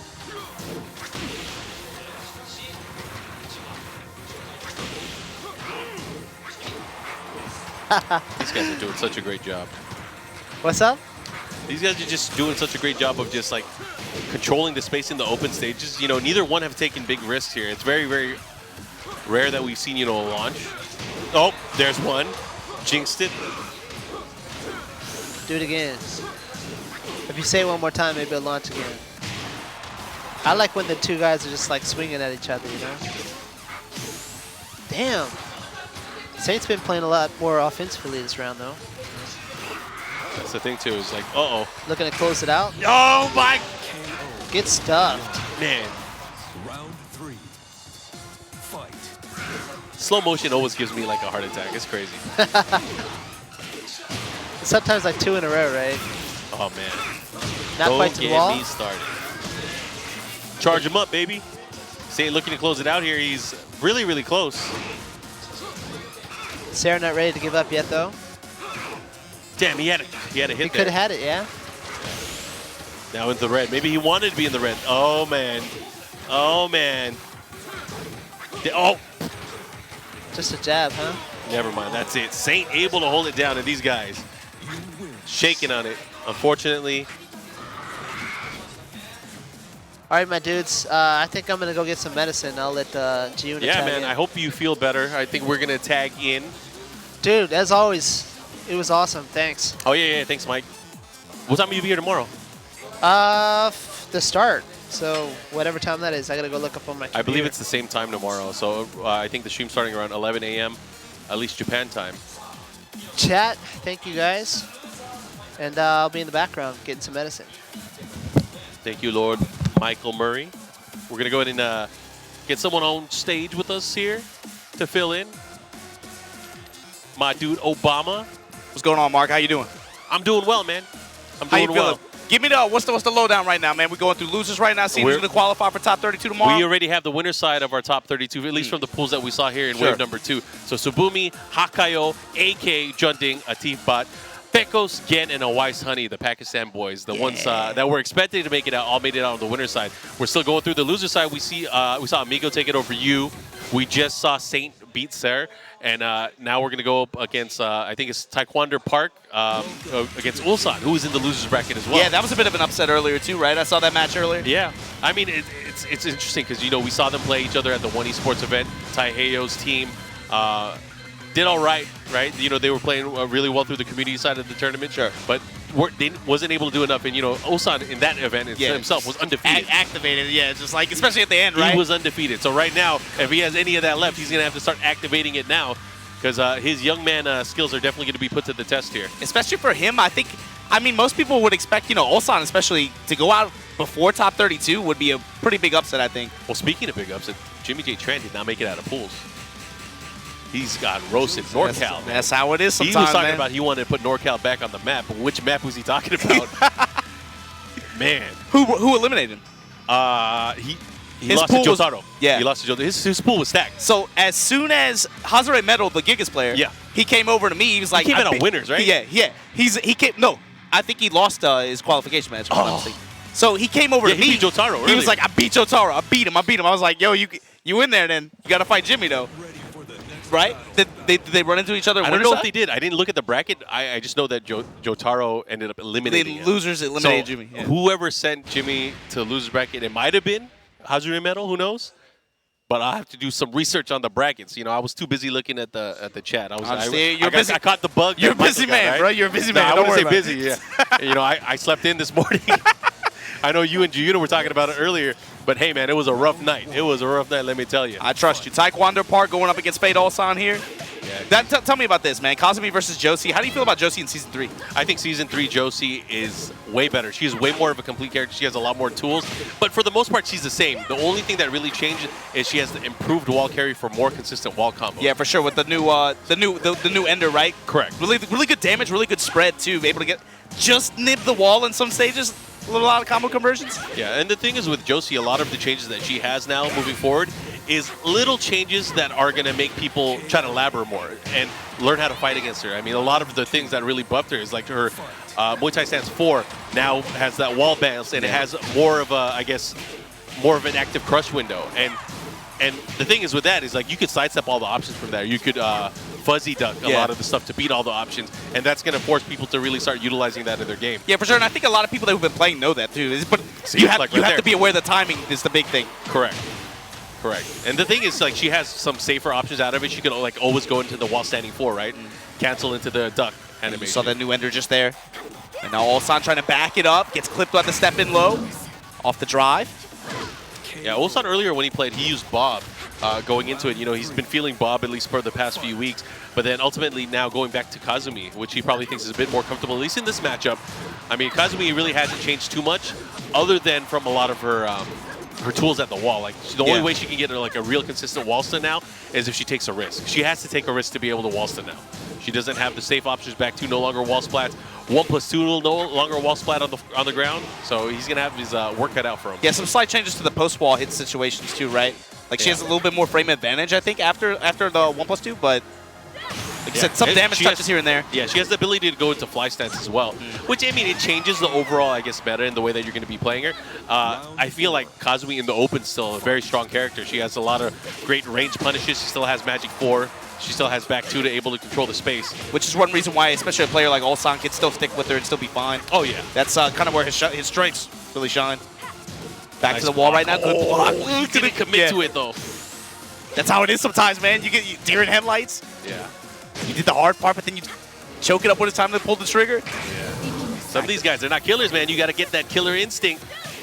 Backdash in the drive, trying to test him with his jab pressure. Oh, he tried to catch him ducking there with the 1-2-3. Unable to do it there, but Wonder Park, oh, man. He is so lucky he did that second hit. Otherwise, he would have ate some shit right there. All right, tied up on rounds. And Ulsan really struggling, I feel like, to find his rhythm. I feel like what he's going to have to do here, especially in this matchup, is he's going to have to start thinking outside of the box, be a bit more unorthodox, start using some other pokes that really kind of change up the matchup timing. All right, good block. That's a good start here. And that down 4 out there, trying to check the step. And the thing is, Josie having rage right now, this could be a big problem, especially because the potential of her rage drive now. He decides to use it. He caught him moving. He pressed the button, but he dropped the combo sequence there. Dead. That's rough. You drop Dead. your mid-splat conversion, and then you come right back. Ulsan gets his. Be able to close out the round, close out the first game. And that's the thing, too, is like Ulsan will make some mistakes here and there, but if he sees an opening, he'll go for it. He has those kind of reflexes, man. This guy's a young man. He's 19 years old. That's true, too. The other thing is, I feel like in longer sets, too, or if you give him more time to be able to get comfortable, especially at an event, right? Like, it's not that strange for, I guess, for him to be dropped in the losers or something like that. But then once he finds his rhythm, like you said, once he finds his comfort zone, usually he's able to just zero in and just, like, really hammer him with, like, even the event that he won earlier this year, right? One of his few wins on his profile. I think that is his only major event win this year, really, is, what was it, Damage Germany? Yeah. And up until that point, he's never really won a tournament since then. Or since that time and since then, I would say. And, you know, he's always been a contender. Like, he's always been able to, you know, do some damage and compete with some of the best players in the world. But it's not unheard of to see him coming in from the loser side. Now that you say that, I believe on points too, he's one of the few players I think that are in the top cut that can really, with a good performance here, be able to add to his point differential. Yeah, I've been telling a lot of people, like, a lot of people are saying things like, oh, Kudan's is washed, right?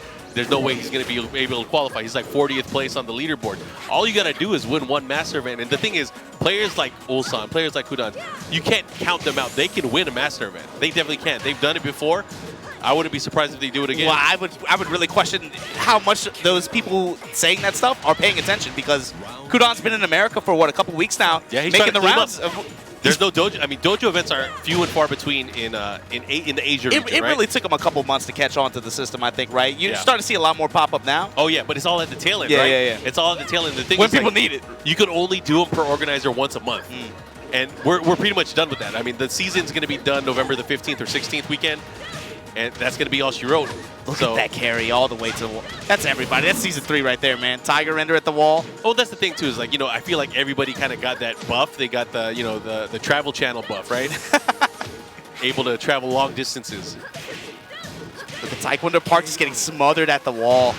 Just jab pressure and lows. And we're talking about it. Ulsan finding that time to adjust and really find his groove here in the matchup. It looks like a lot of the pokes that at least Joshi's been going for, it hasn't really come into play here. Like that crouch S3, it's not doing anything. Yeah.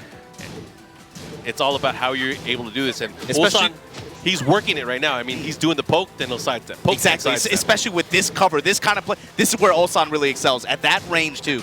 Range 0, range 1 is jab, down 4, 1 at the magic 4 pressure, and then the lows to mix it in. Yeah, he's in cruise control right now. I think Taekwondo Park's really going to have to take some risks here. 4-4, I got that, baby. And the problem is, if you're going to take that risk, you're going to get sidestepped. Oh my gosh! See, and that's soon all as you hit. said it. That's As soon all as you hit, said and it. he sidestepped it. Nice, done. magic 4, big pickup here. And running Just two. short of it. All right, he had to use it. He had to use something. Oh my gosh, get fine, away man. from me. There's no time left. What are you going to do? How are you going to open up Ulsan? No, you can't. It's over. Yeah. It's over. Especially with time being, ticking down like that. Ulsan going to be moving on through losers. Yeah, he made it out into our Still top alive. 32. On the loser side, though, probably not what he wanted, at least this early into the tournament. Of course, top 32 still. So tomorrow is going to be a battle. There's going to be so many great players, and we're looking at it. As it always is, man. You already know the score. Especially this tournament. Yeah. There were, like, usually in pools we see, like, oh, man, there's 2 or 3 good players. Man, there's like 5 good players in every single pool. Dude, Jimmy J Tran didn't even make it out of pools. Korean Masters event tournament, even this tournament traditionally, that's just how it is, right? Yeah. Landmines left and right in your brackets. It's just you've gotten used to it by now, right? Yeah, and for the Tokyo Tekken Master event, this one is a bit later in the year. Usually it's in September. Yeah, that's true. So there's more pressure now for a lot of these players, and I think that's probably why we're seeing more and more killers at this event, because these guys are getting desperate for those points. I mean, it's like you said, man. It ends next month. Like you only got 2 Masters and a Challenger after this one, which is one reason why. So yeah, like what you were saying earlier about the dojo points and how that's a big deal for a lot of the Korean and Japanese players in particular, right? Yeah. Because they kind of struggled. There was like a 4 or 5 month delay where not a lot of TOs were taking advantage of that system early on, Yeah. right?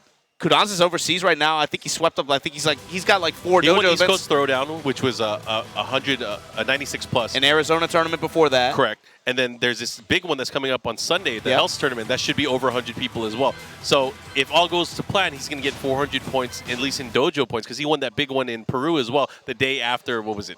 The earlier tournament this year. It wasn't TXT, right? It was not something TXT. else. It's the other one. It's the other one. I I forgot the what it's called, name. but I've been there before, too. Oh, man. Collision. Yeah, It was yeah, Collision. It was Collision. Oh, Jotaro here. He's fighting to make it out. Wait, Rematch this is a and losers. bloodbath. Yeah. Damn. And the way that Hajime Metal won earlier, it was so dominant too. It's like Jotaro did not know the matchup. That's what it seemed like. So it'll be interesting to see if there's going to be some adjustments Which here. I know isn't the case too. Both of these guys play as Sukumo. They play with each other, man. Yeah. They're regulars for sure. They've been the Tekken, the local Tekken scene, at least in Tokyo, they've been playing a lot. They've been streaming a lot lately. Yesterday was a nice international display. They had the Tekken Fridays at Red Bull Sphere yesterday. Man, did you watch some of those sets? That's why I slept in. That's why I slept in. I ended up watching too much of it. I should have just fell asleep when I got to my hotel, like at 3 in the morning. I planned on going. I took a nap. I woke up. I was like, it's too late to go. It was raining outside. Yeah. So I just stayed in and watched them. Man, They had some bangers. They had maybe some good matches. maybe some previews of what you'll see tomorrow too. Yeah, and I'm pretty sure we're going to see a lot of that. I mean, is Nobi playing tomorrow? I didn't see Nobi yet today. Nobody's, yeah, he's tomorrow? Okay. Tomorrow, winner side, if I'm not mistaken. Gotcha. But yeah, Nobi had some good sets. He got mopped up by Negan, though 5-1, yeah, for sure. A Wise Honey, like, who knew? He knows more than just Akuma. Yeah, talk about the Akuma, man. If you can't even get past the bat. The brother with the bat. Round 1. Anyways, whoa, Jotaro's going to Armor queuing up the Armor King. Yo, he's like, Noctis not working. The Prince isn't going to work. Let me pick the King. All right. Damn, this is a brawler match. Let's see what happens here. And this is the stage I like to see. This is the stage where dreams ends. Working the lows at the doors too. Shoulder shove gonna push Jotaro into this corner positioning, tapping him low. And you know, just the rhythm that Hajime Metal's been running, he's been just dominating on spacing alone. It's crazy. He's been getting the right pokes when he needs it. He's not really going for big risks either. He doesn't need to. I mean, he's Gigas. Like, everything's a risk. It's a risk picking that character. But he's, oh man. Nice, good break. Yeah, you know Hajime Metal's looking out for those throws. Yeah, he's been making great use of that power crunch as well. Really able to capitalize. He got a lot of launches out of it in their prior matchup. Break on Shining Wizard. Oh, then the shoulder shove, yeah. Round 2. And Hajime Metal Fight. up again, extending the lead. And Jotaro's got to be thinking too. It's like, I don't even think it's outside of the realm. Like, let's say he does lose here with Armor King, he might be done. He might be done. Michael Murray heading out for the day. He's not feeling too well, but I'm sure he'll be back tomorrow. He wants to recover to see some of this good matchups for Tekken tomorrow. And like you said earlier too, man, character specialists like this, Hajime Metal, he's actually one of the few pad players out here in Japan too. Yeah. He's an arcade player who plays pad too. But look at his spacing. Like you said earlier, that's what's really impressive about him. Patience and where he stands. Everything changes once you play at your most comfortable state, right? The lie if he gets the splash. Man, that hurts. Oh, bruh. Double up, right? Round And look at that, Hajime Metal continuing this dominance here over Jotaro. Mark, Jotaro is normally all smiles. He's just alright. Down back 1+2ing all over the place. Just cheeky bastard. He looks stressed right now. Holy shit. He looks pissed. He is, oh man. If he doesn't make it into day 2, I'd be pissed too. Well, the thing is, you know, he's already locked in for at least for Thailand, right? He won that qualifier to represent. Yeah, well, he'll be at the LCQ for sure. Yeah, but well, that's the thing is he might have to be in the LCQ no matter what, because he's not going to get past the Metal Boy over here. Okay, he gets the swing. Is that going to be enough? It was enough. All right, Jotaro staying alive, showing some signs of life here. All right, continue the pressure here. And that's the thing. He's getting clipped by a lot of the, the second hit opportunities that, Gigas has been throwing out. Yeah, getting a little bit antsy to press buttons in some of these situations where Hajime Metal's just pressing. All right, Nice, no good more break. grab. Right back at you. Oh, that sucks. The damage on that throw as well. Oh, it's big. And the wall wall standing one again. Yeah, that's not a happy smile. That is definitely not a happy smile.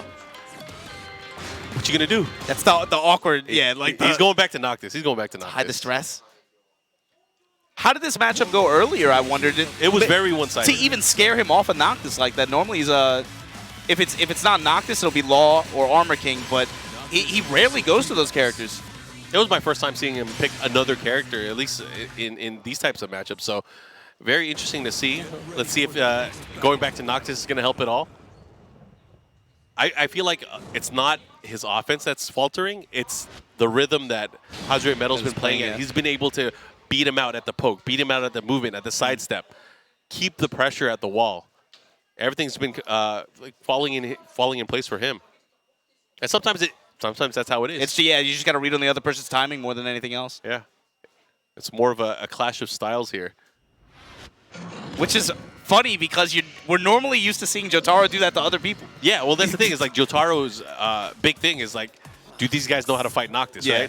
And right now, unfortunately, he's fighting somebody that knows how to fight against him and Noctis. This is a big body too, man. This is maybe one of the few characters that can kind of stand at that range where Noctis has control and who also has big button threats that can kind of make him nervous. Well, that's the thing too. It's kind of scaring away Jotaro from doing a lot of things that he loves. He loves going for the running 1+2, the down 4 1+2. He loves going for that kind of stuff. But if you do that shit on Gigas, he's gonna launch you.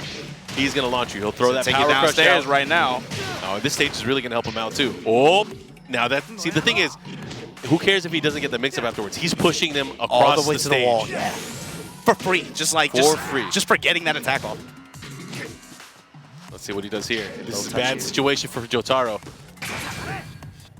Already burns his drive. And I feel like Jotaro should start doing things like the spear. The spear is really going to help him out because, you know, other than getting a counter hit hop kick or a hop kick, Gigas has no opportunity to at least punish it on block. So he's going to have to start going for risks like that. And I think he's finally started to realize that. He used the spear so many times there in that last round, but still not enough to take down the Gigas. It's still really hard to react to, even in this version, man. Uh-oh. All right, keeping him at the wall here. Let's see what he goes for. Oh, he went for the up forward three. Jumped the down slash. Yeah, those weapons, what good are they if they don't hit? All right, there you go. I feel like Hajime Metal's not going to take a risk here and try to duck it here. Because, I mean, even if he does duck, he's not going to get a launch. He's not going to get a big punish. All right. Maybe just try to use some moves that will crush to try to beat it. Oh, nice swift punish there. The long-range jabs there. The 2-2. Oh, that's going to hit.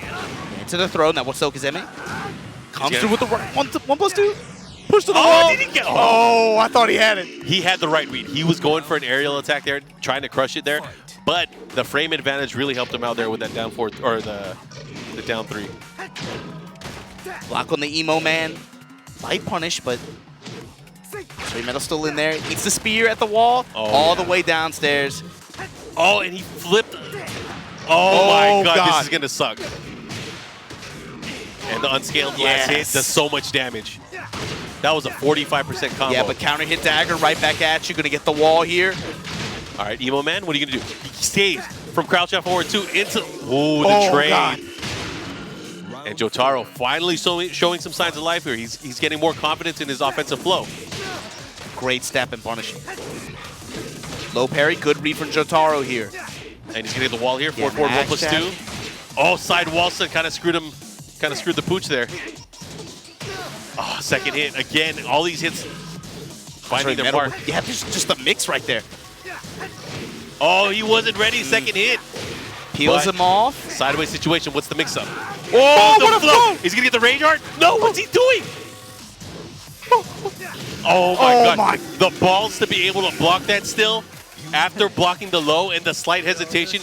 His timing and his confidence in that block was so good. Holy shit. Damn. That is stressful. Yeah, you can see both of these players. They're both bewildered at this point. They're like, what the hell just happened? The other thing, too, man, is the double jeopardy situation. You got to remember, this is for elimination point. Yeah. For Hajime Metal, I'm telling you, he was super excited. He saw me at the front. He's like, man, I beat Jotaro. I got him. Now Yeah. you gotta go over him one more time to be able to see day 2, though. Yeah, these guys are played for tomorrow. Let's see what happens here. This is going to be the final match between these two, Gigas and Noctis. Two characters that we don't often see, especially on the tournament level. But we're seeing them here today, and they're battling it out for top 32. Yeah, at least in singles tournaments, for sure.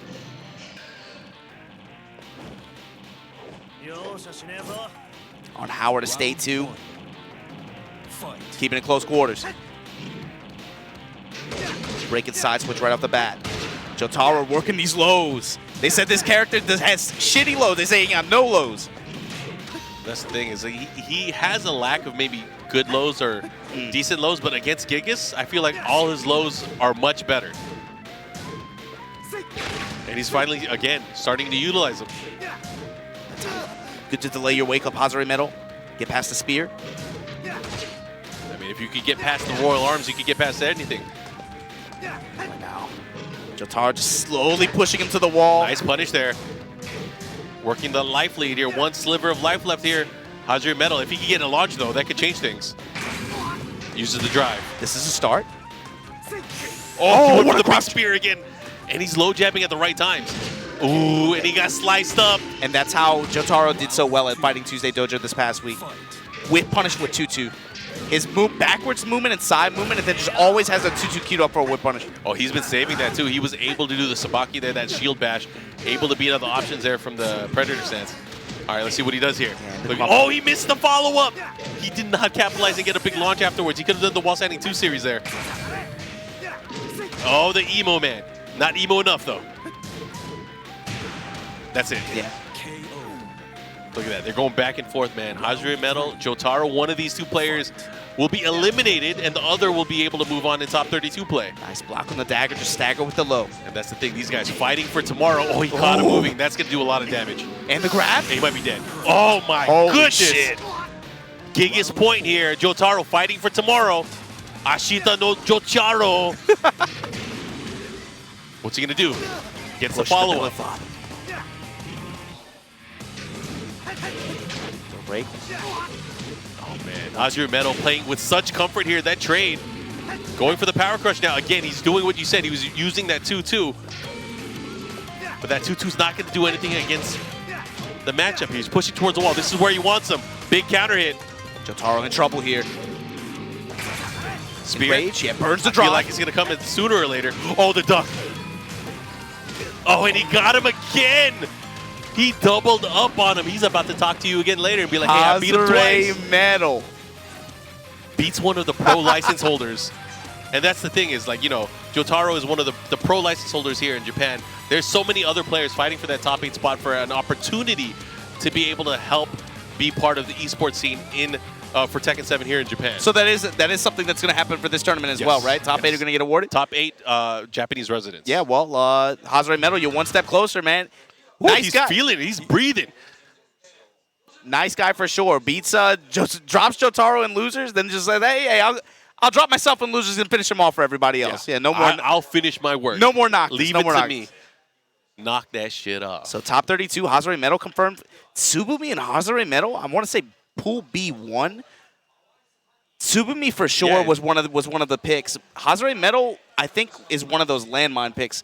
And then Jotaro was in there. Yeah. Jimmy J. Tran was in there. Yeah. And I there don't- was a few other good players I in there, don't think too. anybody would have had Hazure Metal to make it out of that pool. I've never seen that name till today. Really? I mean, you get to see these guys Yeah. at the Fighting Tuesdays and within the Japanese scene. I've not. I mean, the only Gigas player I know is Yojin Boy, but this guy just proved that there's another one on the slim side. Yeah, to be Hazure able to Metal, rep.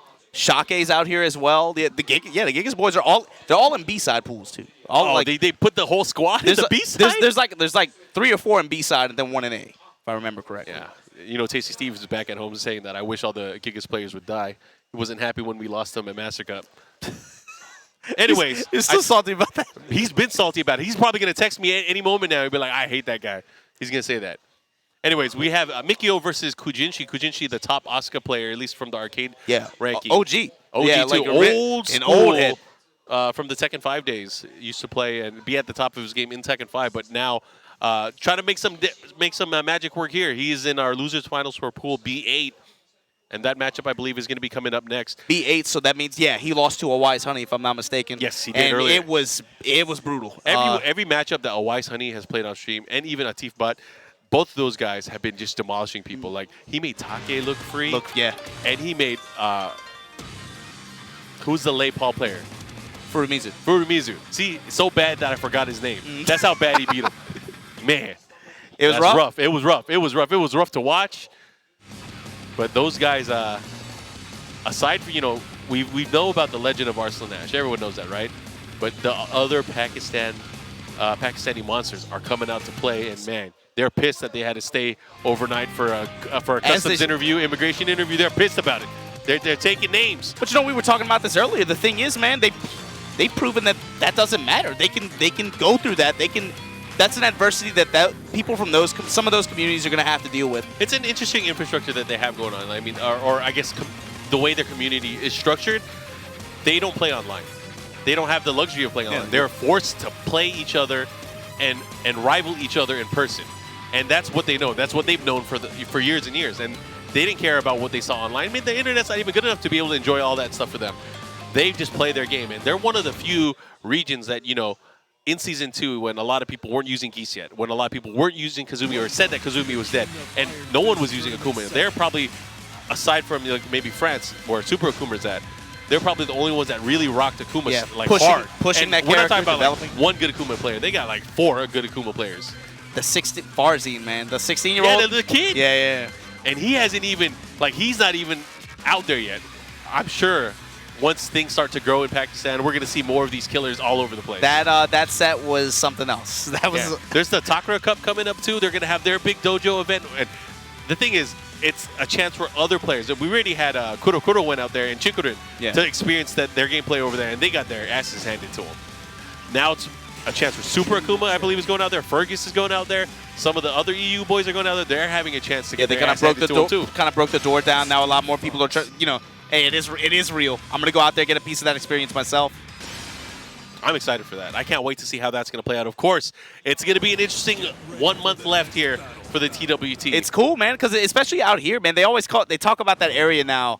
What do they say, like Makai? They always say like it's this like mythical place, right, of just super powerful Tekken players. But it's cool being able to crack the door open and see more people be a part of that experience. Because it's something that, I mean, no other game has this. It has something like that going on. Holy crap. So Kujan Shi is using Julia.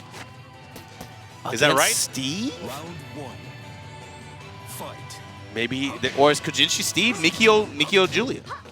Actually, yeah, I think you're right. I think Mikio is Julia. Kujan Shi is Steve here. I forgot he used Steve too. Now, how does it feel? Of course, going from season 2 Steve to season 3. What are your thoughts on? It feels bad, man. What? It feels. I mean, Steve's playstyle hasn't changed. You know, he's always been a very counter hit heavy character. Is the thing that I think hurts a lot of people is that he doesn't have the ability to do easy combos anymore. Like he used to have down forward 2 that really complemented his back 1, and it's a homing attack. But now for him to be able to do combos, he has to put in work. You have to have that technical skill to be able to pull it off, which is like no big feat for anyone that really wants to learn them. But for the most part, Steve hasn't really changed too much. I mean, I feel like a lot of players say, at least the Steve players say, they really feel that extra negative frame from going into flicker stance. Sure. Mikio with the hard read here on the Rage Art? Yeah, not hard enough though. Yeah. Not going to find its mark. Kujan Shi Round 3. Fight. able to punish him for it. Take his round. Break on the mad axis. What you do on Monday night? Monday night. Yeah. Watching football? What do you No. I was just asking, like, honestly, I think we're all trying to go to dinner. That's why. Oh shit! Yeah, let's go. Yeah, we're trying to change the world. We're trying to do some fun things here for the gaming scene. So it'd be nice to be able to chat with a lot of people. Yeah, for sure. Oh, he got Push to the wall to drive, Guaranteed. extend. Yeah. And he tried to move afterwards, so guaranteed follow-up. Kujan Shi right now making the right read here. Not sure what he has against the matchup. Maybe he's obviously had some experience, maybe not only against Julia, but against Mikio as well. But that's big for him to be able to change, his main character. Yeah. A low touch and a low parry all the way to the wall now. Those lows starting to add up. Lost any punishment from Kujan Shi? He beat the 2-break, too. That was a unique throw there. You try to go for the catapult there. Side step 4. Trying to find this offensive flow, but really he's had a hard time. Steve has so many quick mid options that it really beats out a lot of the options, some of which start from duck that while standing 1. Perfect answer for anything that Julia was trying to do there. Has enough tracking ability to stop him as well. Yeah, that's the other thing, too. Shut down a lot of that side movement as well. Get ready for the next battle. One of the things I probably want to see more from Mikio, at least in the matchup, is try to use the party crasher a little bit more. It's a bit harder for Steve to be able to punish that just because of the speed of the move. So if he's able to really dominate early on, use the elbow and then everything that goes around it, like utilizing Magic 4, using the sidestep alongside the elbow, I think that's really going to open up things in the matchup for him. But it's tough. I mean, Steve really doesn't have that many holes. But even then, yeah, that last game, no real approaches from Mikio. It kind of just got swarmed. Yeah. And I feel like maybe he probably should have picked an open stage. That might have helped him in a big way. All right, right at the start, counter hit low. Yeah, and he should be able to get to the other side of the stage here. It's Julia, man. She always, no problem. Yeah. Nice. She got her subs to help support her. And gets the wall again. Okay, and it's never an issue with her, man. She always seems to find it. Round 2. Fight. All right, try to catch him moving. And see, that's the thing is being able to utilize certain attacks, especially that back 4, which tracks very, very well, also leads to a combo if he's able to get it. All right, gets the follow-up here. Now what? Bow and arrow. Side switch, you saw him testing with the down 4-1 there. Looking to catch him crouching. Wow. And the splat and the finish. And this is a big difference already that we're seeing. He's already gone up to a 2-round lead here. Kujan Shi is just not able to get his offensive flow going like we saw in the last match. Off the mat axis now, stepping low. Nice duck, but did not get a significant punish. Going for the easy damage, big magic 4. And again, this is going to go to the other side. Absolutely. Now what are you going to do? That's the question. Oh, man. Sparks, now it's like you heard your advice, Mark. That party crasher, that's like an all-purpose tool, man. It doesn't matter what kind of party. The party is whatever you dictate it. Jeez, that was very dominant here. Are we going to see a switch? He's thinking right now. Kujan Shi is looking. Is he going to go back to his old girl? Yeah, is he thinking character or stage? Nah, it's stage. He's going to stage select. Open stage? That's what I thought.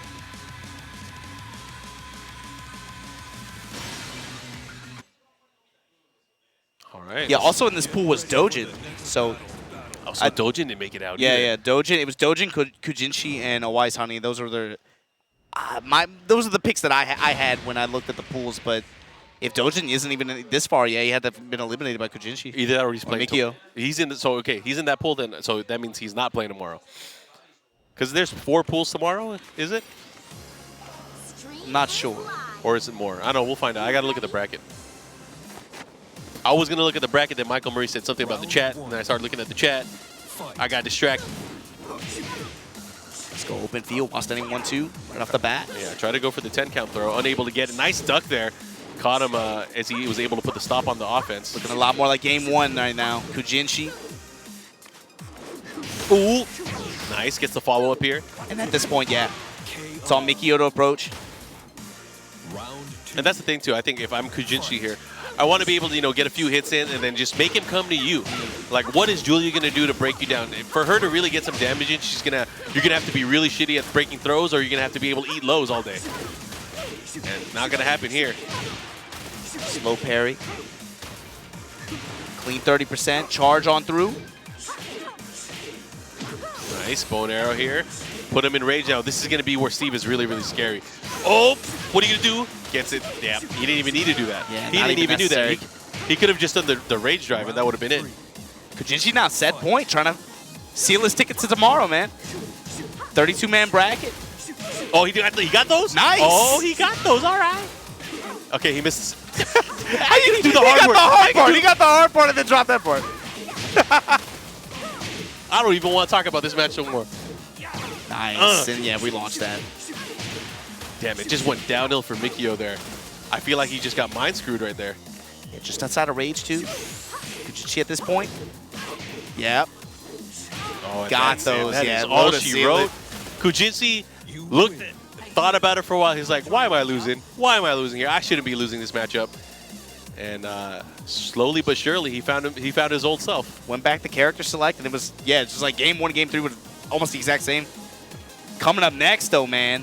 Yeah, we have a few matches left here for at least today.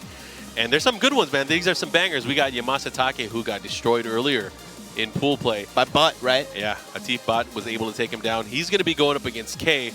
And then on the other side of Pool B6, we have Illusion's Cherryberry Mango going up against Massa. Massa has been doing work lately, too. Yeah, he's been looking very, very sharp. You saw the Tuesday Dojo event that we had this past week. Man, he wasn't even playing Leo for most of the tournament, right? He was mostly Jin. Yeah, he's been using Leo throughout the entire day today. He's been showing, hints of brilliance here and there. But he's going to have his work cut out for him with Cherryberry Mango. Cherryberry Mango, I was talking about him earlier, man. He is such a strong player, but he is so bad at cleaning his plate. He's so bad at clutching it out. And another one of those players from Korea where he has the potential, I believe, the potential to win a tournament on any given day, but he's not yet won a tournament yet. I think before Evo Japan this year, I think that was a big issue with his performances last year and the year before, right? We know he's one of the best Jin players. Yeah. You always put him in that conversation, but it was about him being able to produce results that were consistent with how other people feel about his level of gameplay. Since then, he's been able to travel a lot more. He's been signed to a couple teams here and there that have helped him support him. And he's all over the place, man. He was just in Berlin. He was in London for another event. He's obviously been traveling the world, really trying to find, where he fits in this overall scheme of things. And, he's doing very well, at least points-wise. He has the ability to hopefully clutch it out. I want to see him be able to do it, but the thing is, he's going to have to start, he's going to have to start finishing what he started. Anyways, here's Take. Take, who many consider one of the best players in Japan. One of the most consistent, especially in Season 2. Yeah, Season 1, Season 2, man, Take was, I mean, like you said, the most consistent. He might have been the only guy, other than Naroma, to really represent for Tokyo. Or, Naroma's not from Tokyo, but one of the only guys to represent for Japan. For consistency, at least, you can't take that away from him. This year, it definitely feels more like Chikarin and Naroma have kind of matured into that role, I would say, especially coming off of last year. Yep. All right. Excited to see this. You know, it's not too often we get to see Lee played at the tournament level, especially high tournament level. So I'm excited to see how this one's going to play out. Yeah, and I want to see how Take deals with K's Lee. Trying to see some of that patented Take defense movement. Yeah, I mean, they call him the wall, right? See how Now eating a lot of lows, but we'll see. Down 4-1 pressure. Slowly trying to push K towards the wall here. Willing to tap him low. Well, he's doing a good job of just keeping that pressure moving forward. Now pushing him towards the wall, and I think this is a good positioning, obviously, for Take. But K's going to, start to get out of there. To the slide, they trade blows here. But if you're Take, that's okay. You take that. Oh, you got to break those, though. That's the thing. If she only got one command throw, you got to break them. Trying to keep it as safe and risk-free as possible towards the end. Down 4-1, able to close it out. And that's the thing, too, is like a lot of people will look at this play style from Take and think it's like very dry or very boring and collected. No, man. But this is the killer, the slow and silent killer. If you play this game and you put a strong emphasis on defense in this game, it's beautiful to watch. It's, it's the exact opposite for me. All right, Sidewalsa not able to get the follow-up there with the 1+2, but let's see what he does with it. He's able to put the brakes, still get a punish out of it. And look at the step right to this rotation. Able to touch him with the down 3. Slide to the other side. And K is really struggling to find any type of offensive flow here. He is not able to play Lee's typical game here. He's just been running into everything that Taka's been throwing back out at him. Nice. Good block on the statue kick and return fire. Oh, and Magic 4, and yeah, you know where we're going. And that's the thing, too, is K tried to fish with a back 4 counter hit of his own, but got beat to the punch there. Taki just had a good beat on it. And what did he get for it, man? Minus 50%. Back to the wall. He got put into a pretty bad situation. Nice back 4 there. Stepping left, able to find his jab. Art of the interrupting fist. Able to beat him to the punch, but now that's big. He needed that slide. Oh, but you can't whiff, bro. Kazumi pokes and sidestep right. That is something that will haunt you. Damn. K, what you gonna do? He's gonna have his work cut out for him because he definitely has a big hill to climb. Yeah, he's outside the bubble. Well, he's in the bubble right now, but much lower than we're expected to seeing him for sure. A big Masters finish from him could be. I mean, that could be his ticket to finishing in the top 19 for the global leaderboard. Well, that's the thing, too. I think that's the case for a lot of these players, right? Like, these players from Peru, from Pakistan, they're all thinking the same thing. They've had strong finishes already throughout the year, but they need something more to help them secure a better spot. We were talking earlier about this. It feels like top 32 when you look at like what we're looking at over just out of who's qualified so far. It feels like half of them don't really have that much to gain in terms of a strong Masters finish. But that other half definitely could make some big jumps in the next, between this event and at TXT in Argentina, especially. Then the Dragon out here, wasn't able to get it done, but he's an example of somebody who was fishing for points really, really big here. Oh, yeah. I mean, it's obviously a huge risk to be able to come out here and let's say you don't place well. That can affect like how the rest of your season goes. Wow, step clean around. But he, like you mentioned, I'm glad you brought up TXT because that is the last South American event as well. Well, it's the last challenger too. That's the big thing. Some of these players, especially from Korea, especially from Japan, a lot of them are hurting in the challenger and dojo sections of point. Yeah. And that's a lot of points too. 150 points for first place. That's a lot. Wait, even second place. Even second and third place, even at the challenger. If you don't have it from a bucket that you don't have. Yeah. If you don't have anything there, that's just net 40, net 7. Where did K get these 2 rounds from?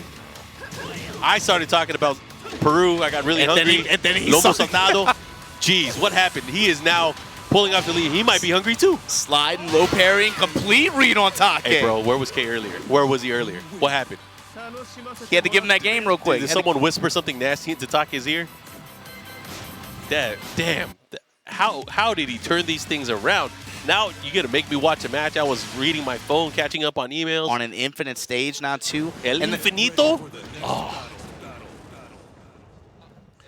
You got to imagine they have pressures on Taka now, too. Yeah. Top 32 loser side. If he misses that in Japan. Let me look at my handy ranking sheet here. Let me see where Taka is He's at. around the number 30 spot. So he's not even... He's like 23 to 30. He's in the bubble, but on the outside portion. For sure, he needs a big performance this weekend. I feel like a lot of things are going to be changing. This weekend of Tekken, there's just so many events going on, whether it's dojo events, master events, of course. There's a lot that's going to change on the leaderboard, especially in that ranking range that you mentioned from 20 to 30. And again, it's not over yet. There's every single weekend there is something happening. Yeah, that's the thing, man. You can't take that away from the Tekken community, man. They run some shit every weekend. People out here trying to play. About even on live open stage here. Oh man, nobody pressing anything. Let's just move. I like what K's doing now. K is starting to dart inwards, but then he'll start backdashing, trying to find an opening. But right now, Taka able to find that double up. And then the running two, and then the run through. Taka takes the lead again. Round 2. Fight. Just again, struggling to find a way to flow offensively. It seemed like that last match, everything just started working out for him. But this time, running into that big right leg. Yep. That hurt. Is the mix-up pressure, run up, what you gonna do? All right, the slide. And I feel like that's what he needs to start utilizing more. Start opening him up with the 50-50s, make him duck. Yeah, that option he wasn't willing to represent so much in the first game, but now that he's found a little bit more comfort, he sees how to open him up a little bit more. Taka, though, with a big launch here. Yeah, but, Taka giving him a taste of his own medicine. He just flash ducked right in front of him, hit him with the rising too, and look at that. 1 round away from moving on. This is where these guys need to go. You got to get into top 32. You got to be closer to the points. Make it out of pools. Uh-oh, this is big. He's going to have to follow up with the combo. Let's see what he does with it, though. Run up into the slide. Ouch! Wow. Crush right through. Take your knockdown off the flash punch. Goes mid. Low parry. Good read from Taka. Yeah, he's gonna put this in. He's gonna put it to the lead now. Has another opportunity. Goes for the power crush. Taka looking to finish his plate, looking to close it out. But K can't count him out, man. Nothing more dangerous than a man with everything to lose. Good throw break. Just throwing out the launcher, hoping for something, but time starting to waste. He does have the red. He does have rage drive, which could change everything. And Taka just looking oh for my gosh, that would have been it too if he went with the 3. Doesn't matter. K staying alive. Able to hold on. Fight. Nice, ran right into it. Yeah, after the back two, still able to hold advantage somehow. K. That's the thing, is K is really trying to figure out what he's going to do offensively. He utilized a lot of the lows early on, but this time getting a nice low parry. And it's not going to do too much damage because he doesn't have access to the wall. Now what? Hitman sidestep not proving to do anything here. Very, very hard to kind of open up Kazumi when she starts going for those down forward ones. Nice. Cherry Berry, Mango, and Massa playing off stream right now. Unfortunately, we don't have that being played, but we do have maybe, hopefully, some more matches. Well, we do have K now starting to take control of the game again. Oh crap! They're in final round. Yeah. Oh, what? Low parry into neutral hop kick, nothing. Oh man, he definitely choked up that one. That might be coming back to haunt him because that could have been 35% gone. And he eats the 1+2. K. Oh no, things are adding up. Taka starting to try to open him up low. Oh, that is no launch, no launch. Taka must not want it. He might not want it. Oh god. Oh man, it comes down to this, and he has rage. This is a good position for K to be in. Because if he catches him ducking. Oh, he's 1 launch away. Oh, if he catches him ducking, it could be bad. But Taka, a seasoned veteran, he might not be able. Oh man, no duck either. Oh, K just backdash, backdash. 15 seconds left on the clock. Gets a jab touch. Oh, he ended it early. He was afraid of the follow-up. Oh, it's the Tiger stop. Oh, and he gets the low. He uses the Mirage, the pocket sand of the Tiger, and he pulls out the miraculous low kick for the win. Ugh. Nasty. Super nasty, but we take those. We take those. Or we take those, right? Was that dead enough for you guys? Depending on what continent you're from. Yeah, maybe. sure. That probably flew over most people's head. Anyways, guys, I think that might have been the last match on stream. Am I correct, guys? That's it for today. Well, that's it for today. We are not even at our top 32. We have more pools tomorrow. But should we review who we have so far? Yeah, go ahead. So we have, on the winner's side of things, we have Sabumi, Hawkeye, AK, Junding, Atif Bot, Pickles, Gen, and a Wise Honey. And from the matches that we do know, we have Kujan Shi from loser side. Kujan Shi, Heyo, Taka, Amigo, Saint, Ulsan, Hazre Metal, and it's either going to be Cherry Berry Mango or Massa. So that is just some of the players. Was that 16 That's just players, yeah. right? That was just the second wave. Oh no, we still have more. First wave, winner side. You have Lohai, Chikarin, Rangchu, Nobi, Taku, Kare, Double, Yojin Boy. Loser side, Keisuke, Dimeback, Kagemaru, Macroya TV, Noroma, JDCR. Loser side, Shochin, Kokuma. Who said JDCR to losers? Kare. Jeez, Yeah, Kare with Kazumi? I don't know if he was playing Kazumi or Lei. Well, either one would be like, what the hell? Yeah. Man, we got some Tekken tomorrow, guys. Yeah, top 32 is gonna be nasty for this. It always is, man. Like you talk about the Japan Masters event, the Korean Masters event. It's always like this, where top 32 always breaks down to just a bloodbath. There's just bodies on the floor, but we'll for sure catch you guys tomorrow, and be expecting a good one. CBM win. Yeah, CBM was able to take it over Massa, so at least he's going to stay alive and live to fight for tomorrow. But again, guys, if you guys are excited about this stuff, we have our amazing World Finals that are going to be coming up in December in Bangkok, Thailand. Tickets still available. Make sure you guys check out TekkenWorldTour.com December 7th and 8th. Mark, what's the name of that city? Man, bro, you going to ask me to... You know I can't read. Especially not that. I don't want to butcher it, man. CM Pick Ganesha. We'll see you there. I hope you got your tickets, man. I got mine. I got to book mine, so I'll be there for sure. But I'm excited to see that. Don't ask me to read shit again. But, man, guys, thanks for tuning in. I think that's going to be it from us, right?